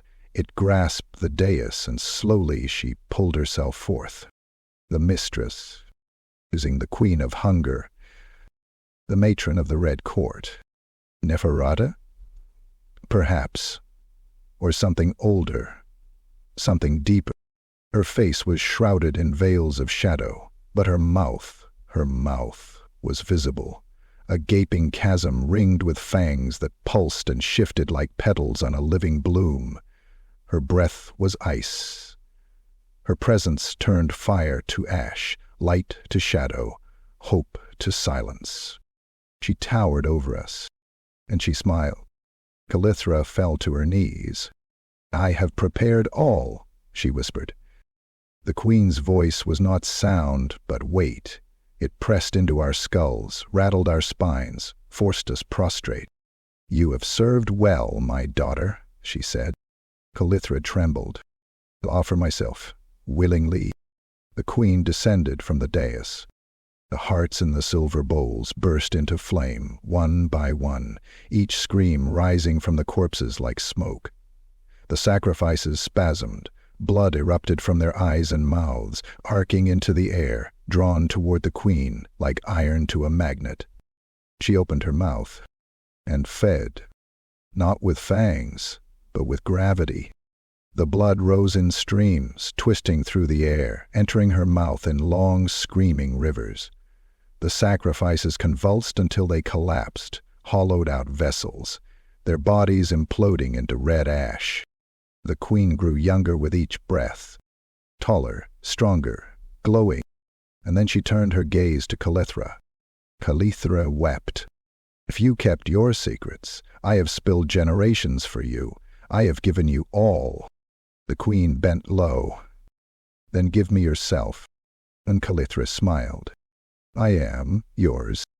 The queen's mouth descended, and she devoured her, not in rage, not in hate, but in love. The vessel screamed once, a note so pure it cracked stone. Her body curled into itself, her skin rupturing, her blood escaping in tendrils that coiled into the queen's waiting maw. When it was over, only bones remained, white, clean, kissed by shadow. The queen stood among us, full once more, and the enclave knelt. The true queen had risen, and she was hungry still. Chapter 16. Bloodbound Betrayal. I ran not because I thought I could escape, but because my sanity demanded it. After witnessing the queen devour Lady Calithra, my mistress, my goddess, my corrupter, I could no longer breathe the same air, could no longer kneel beside the altar without tasting bile. There was no light in the enclave any more, not true light. The fires that once danced now pulsed, slow and red, like arteries torn from a god's body and nailed to the walls. The walls themselves breathed, exhaled rot and blood musk.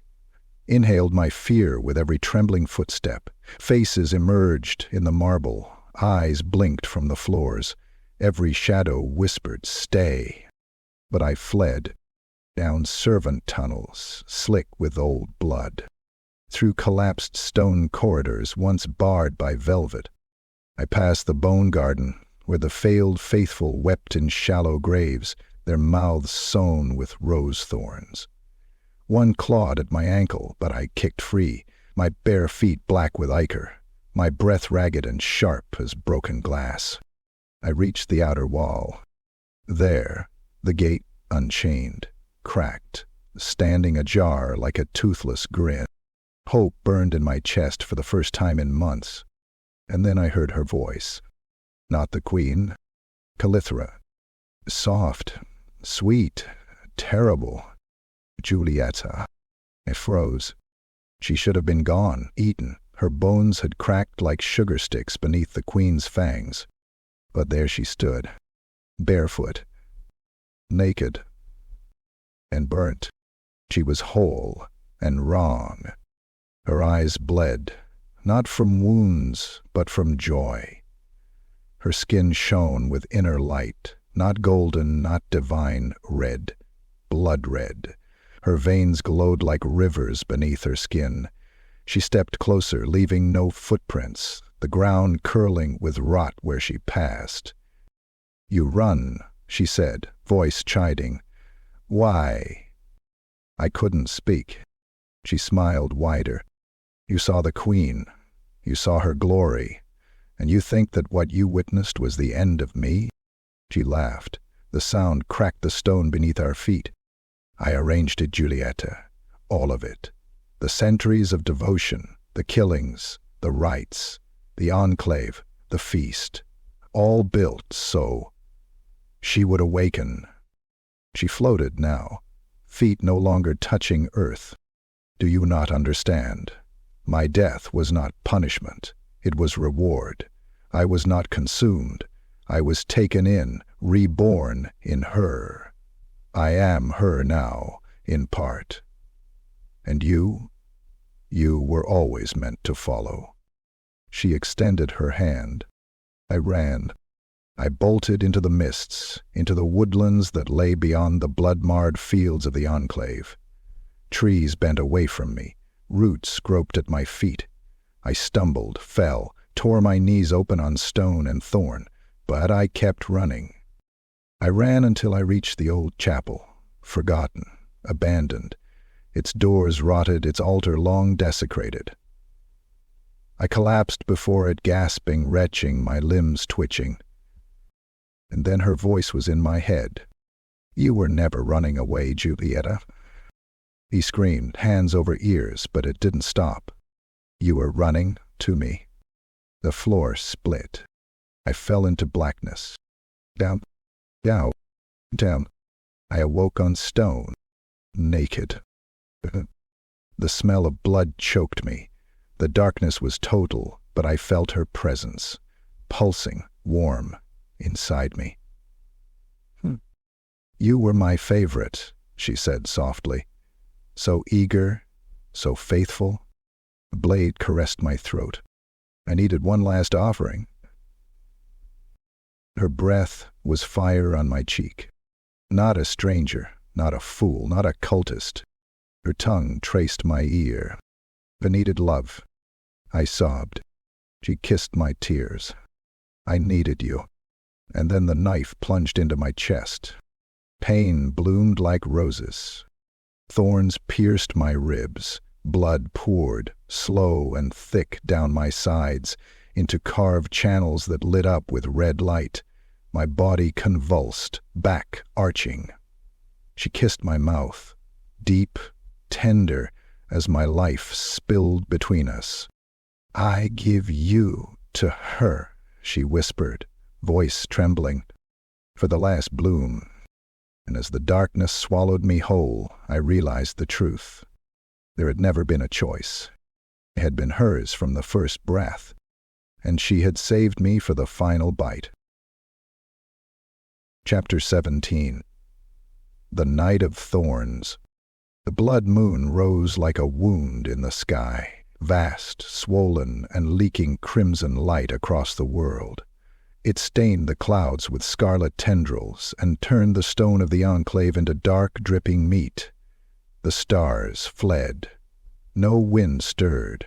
The trees stood silent as the grave. This was the Night of Thorns. The ritual began with the tolling of bells carved from skulls, 27 in total, each belonging to a slain priest or holy man who once dared challenge the mistress. Their sound was not musical. It was a moan, long, low, and mournful, a sound that churned the gut and made blood curdle in the veins. Every ring echoed across the enclave, and every soul within fell to their knees, whispering verses from the crimson scripture. The courtyard had transformed. The great circle of guilt had been reforged from living flesh. Thousands of bound bodies, devotees, traitors, lovers, children, had been flayed and sewn together, their skin stretched into a vast, quivering canvas. Veins still pulsed within it. Eyes blinked, tongues twitched in silent screams. Every breath drawn by those still clinging to life fed the circle's power. At the center, upon the throne of hunger, sat Lady Calithra, or what remained of her. She no longer resembled the mistress I had once served. Her body had become something else, taller, thinner, limbs elongated into inhuman proportions, her spine curved like a serpent, coiling for a strike. Her skin glowed with veins of red and gold. Her face was a flawless mask of beauty, stretched too tight over something vast and hollow. Her eyes were gone, replaced by orbs of shadow that sucked in all light. Blood flowed endlessly from her open palms into silver channels that branched across the circle like roots from a dying tree. Her lips moved, but her voice no longer emerged from her mouth. It crawled into the ears and coiled behind the eyes of those who listened. She comes, she rises, give yourselves. The acolytes obeyed, all of them, simultaneously. Each turned to the one beside them and drove a dagger through soft flesh. They died smiling. Their blood sprayed across the circle, feeding the altar, soaking into the stitched skin beneath their feet. It pulsed brighter, the runes carved into the flesh glowing like embers. Then the ground split. It did not break. It parted, as if the earth were merely a curtain pulled back to reveal something long hidden. From the chasm below, black mist billowed, thick with the scent of rot and perfume. It rolled over the courtyard, silencing every breath, every heart. Even the roses shriveled and bowed. Then she rose, the mistress, the ancient queen. She did not walk. She emerged, drawn upward by no force known to man, suspended in shadow, her form wrapped in veils of bleeding silk that fluttered as if under water. Her body shimmered with unnatural youth and unbearable age. Her feet never touched the earth. Her hands were claws wrapped in golden rings. Her hair writhed like tendrils, coiling and flexing with a will of their own. And her face was divinity defiled. It was beautiful, agonizingly so, the kind of beauty that shattered sanity. Her lips were black with blood, her teeth long gleaming. Her eyes were holes, twin abysses through which eternity stared. She looked at Calithra, not with affection, with hunger. Calithra opened her arms. "Mother," she whispered. The queen descended, and the world screamed. As she touched the altar, every corpse in the circle convulsed, their last shreds of life torn from their flesh in steaming ribbons of red and white that flew into her mouth, her eyes, her skin. She fed without biting. The very concept of blood sought her, fleeing from the bodies of the dead, of the dying, of the very soil itself. She devoured guilt. She drank memory. She swallowed pain. Calithra's body shuddered and cracked as she chanted the final verse. Let thorn pierce flesh. Let blood crown bone. Let love be ash. Let the queen come home. The mistress raised her hands. From the heavens, the blood moon wept, thick globules of crimson crashing to earth, scorching the stone, bursting with shrieks that had no mouths. Each impact birthed a rose of flesh, each bloom opening to reveal the faces of the long-dead faithful, all screaming the same name, Nehakara. But this was not Nehakara. This was something before her, something older than Lhamian, older than undeath, the hunger that learned to smile. And it had been fed. As the final heart burst on the altar, the queen leaned forward, her mouth parting. From it issued no voice, only a scream. Endless. All light vanished, and in the void the only thing that remained was the pulse of the thorn circle, the sound of blood dripping from mouths long stilled, and the promise of eternal devotion, through pain, through sacrifice, through her. Chapter 18. The Offering. She knelt in silence. Lady Calithra, once the seductress of Miragliano, the mistress of the enclave, the vessel of lust and death, now knelt naked and trembling before the ancient queen, her head bowed, arms outstretched, wrists upturned like the wings of a butchered dove. Her once immaculate skin was marred with lines of dried blood, her body cracked with age and strain. Her limbs no longer moved with the fluid grace I had known. They twitched. Time had begun to unravel her. The ritual had drained much already, but the true offering was only beginning. The queen towered above her, crowned in thorns that bled freely, robes of shadow fluttering as if submerged in slow black water. Her mouth hung open, not slack but wide, deliberate, too wide, fangs lining its edges like a halo of knives. The courtyard pulsed with energy. Lightning cracked silently across the sky, illuminating the circle of guilt, the stitched flesh altar, the dead and dying who formed its circumference.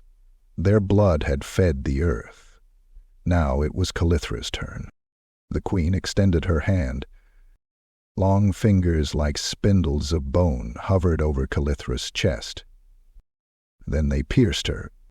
5 sharp digits drove into her torso, not slicing, but entering, without resistance, as though her body were made of silk and regret.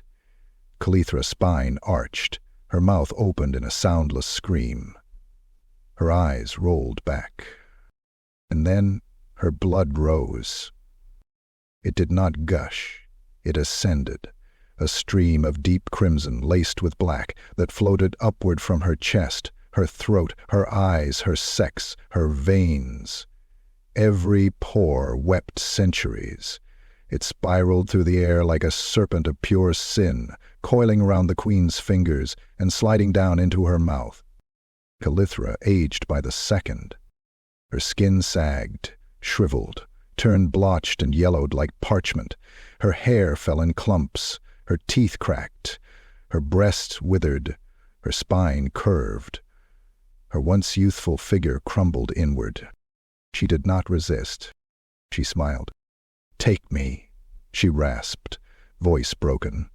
"I have served. I have bled. I am yours." The queen moaned, a sound like stone grinding in the depths of a crypt. Come. Her fingers sank deeper. Calithra's ribs snapped. Her chest caved. Her blood continued to pour, coalescing into a massive orb of shimmering red light above the altar. Within it, images flickered. Her memories, her lovers, her murders, her lies, her lusts. A cathedral of sin, floating and spinning, spiraling into the queen's hungering mouth. And then she screamed. Not in pain, in release. A shriek of such purity it froze the wind, cracked the sky, shattered the remaining glass of the enclave's towers. It was the cry of a soul unbound.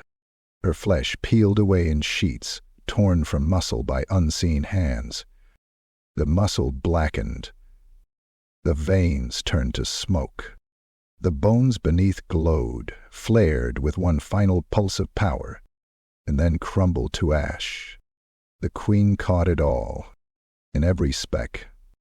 She inhaled, and Calithra's essence rushed into her, drawn through the maw like incense into a furnace. The orb of blood burst like a rose in bloom. The air reeked of rust and roses, fire and longing. The queen shuddered. She changed. Her figure shifted, rippled, took on new curves, new grace. She absorbed Calithra's form, her voice, her laughter, her sins. She became taller, younger, more terrible. And for a moment, just one flickering moment, she looked like her, the Lady Calithra, reborn. And the resemblance vanished, swallowed into shadow. And all that remained of the woman who once ruled the hearts of warriors and nobles was a faint red smear across the altar, and the lingering taste of her scream in the air. The queen turned to us. "It is done," she said, not aloud, but in the marrow of our bones. And we, the last of the faithful, the survivors of the rite, knelt. We had witnessed divinity consume divinity, and we knew the hunger was only beginning. Chapter 19. The Final Kiss. The enclave burned, not with flame, but with memory, its stones radiating centuries of sin, pain, devotion. The blood-stained towers leaned inward, as if mourning the loss of their mistress. The black roses were silent now, petals curled into tight knots of grief, their roots twitching in the soil like fingers grasping for a lost heartbeat. At the center of it all stood the queen. Her transformation was complete. She no longer hovered. She reigned, each footstep cracking the marble beneath, each breath a whisper of the void. Her form had solidified into something exquisite and horrifying, Calithra's beauty reborn and refined, adorned in tendrils of shadow that hissed with every movement. She no longer wore a crown of thorns. She had become the crown. And I knelt before her. My knees ached, my arms trembled, bound behind my back with hair, my hair torn out by the roots during the rite. I could no longer feel my toes. I could barely hear. Blood thudded in my ears like war drums. But I saw her clearly. She approached in silence. Each step echoed like a sentence passed. The last of the faithful, those not dead or drained, watched from the outer circle, hollow-eyed, their devotion unbroken even as their bodies failed them. Some had no tongues left, others no eyes, yet they watched. She stopped before me. Her eyes met. She reached out, not with claws, not with fangs, but with fingers, cool, smooth, soaked in centuries. She cupped my chin with the tenderness of a mother, the reverence of a lover, the grip of a tyrant. And she smiled. "You have served her well," she said, "not aloud, but in my soul, in my marrow. Now you will serve me." I opened my mouth to speak, but no words came, only a whimper, a sob, a plea I hadn't known lived within me. Was I begging for mercy, or for meaning? She leaned down, and I saw her lips clearly, painted with Calithra's last breath, glistening with the memory of that final scream. Her face was flawless, ageless, but her eyes were bottomless. She kissed me, not on the cheek, not on the brow, on the mouth. Her lips pressed to mine, and the world dissolved. Pain, sweet and electric, surged through every nerve. My skin split open along ancient sigils I had never seen before. Blood ran in rivers down my legs, my arms, my spine. My bones cracked. My heart stuttered. I screamed into her mouth, but she swallowed the sound, drank it down like wine, and then her tongue slid past my lips, longer than it should have been, rough as obsidian, tasting of grave dirt and roses. She filled me. My eyes rolled back. My spine arched. I felt my soul peel from my body like bark from a tree. And still, she kissed me. When she finally pulled away, I collapsed, naked, blood-slicked, gasping like a newborn dragged from a womb of blades. Above me she spoke, not to my ears but to my fate. You are marked. You are mine. Not for now, but for later. The blood beneath me trembled. You will be the next. My wrists unbound themselves. My heart beat again. And though I should have run, should have screamed, I only bowed my head, because she had kissed me, and nothing else mattered. Life, not freedom, only the hunger, only the promise, only the future altar with my name engraved in flesh. Chapter 20. The Crimson Handmaiden. I no longer remember my name. It has been stripped from my tongue, carved from my soul, offered on an altar of thorned bones and swallowed by lips older than time. The girl I was, Julieta, the handmaiden, the observer, was unmade the moment her lips touched the queen's. What remains is not a woman, not a servant. I am vessel. I am cradle. I am the Crimson Handmaiden. My skin is no longer warm. It carries the chill of tombstones, the stillness of ossuaries, the scent of roses drowned in blood. My veins no longer pulse with mortal blood, but flow with something darker, something stolen. Memories, desires, lifetimes devoured and distilled into ichor, that leave stains where I walk. The transformation was not kind. After the kiss, my body twisted in agony for 3 days. My bones broke and reformed in patterns foreign to human anatomy. My spine extended, my ribs multiplied, my nails hardened into talons, capable of piercing steel. I bled from every orifice until there was no red left in me, only black. My eyes ruptured and were reborn, now able to see in darkness and through lies. Every nerve flared with pain until pain became worship. Died 1,000 times in those hours. And I rose, not screaming, smiling. I was dressed in a robe of woven skin, stitched from the remains of those who doubted, trimmed in veins still pulsing faintly. My veil was dyed in the blood of Lady Calithra herself, her final gift, her blessing, her goodbye. The queen calls me her thorn mouth. I speak only her truth. My voice no longer belongs to me. When I speak, her words crawl from my throat like vines from fertile soil, twisting around the minds of men, burrowing deep, sowing devotion where doubt once bloomed. My breath is laced with her rot. My tongue delivers her gospel. The enclave is gone now, burned to ash beneath her shadow after the rite was complete. Those who remained were folded into her essence, lovers, faithful fools alike. Their bodies did not rot. They simply evaporated, like dreams waking to the morning sun. But I was spared. Bird, because I am the Nexrut. I walk alone now, across blasted fields and ruined cities, barefoot, untouched, unseen by those unworthy to perceive. I leave no tracks, only scent, only memory, and I build, not with stone or mortar, but with flesh. I gather them, those broken by grief, those drunk on lust, those who bleed and beg for purpose. I whisper, I kiss, I mark. I plant seeds in their dreams, and when they wake, they follow. I have found a place, a valley in the gray mountains, where no gods dare tread. It sleeps beneath a hill shaped like a mouth. The bones of old kings litter the soil. The crows refuse to fly above it.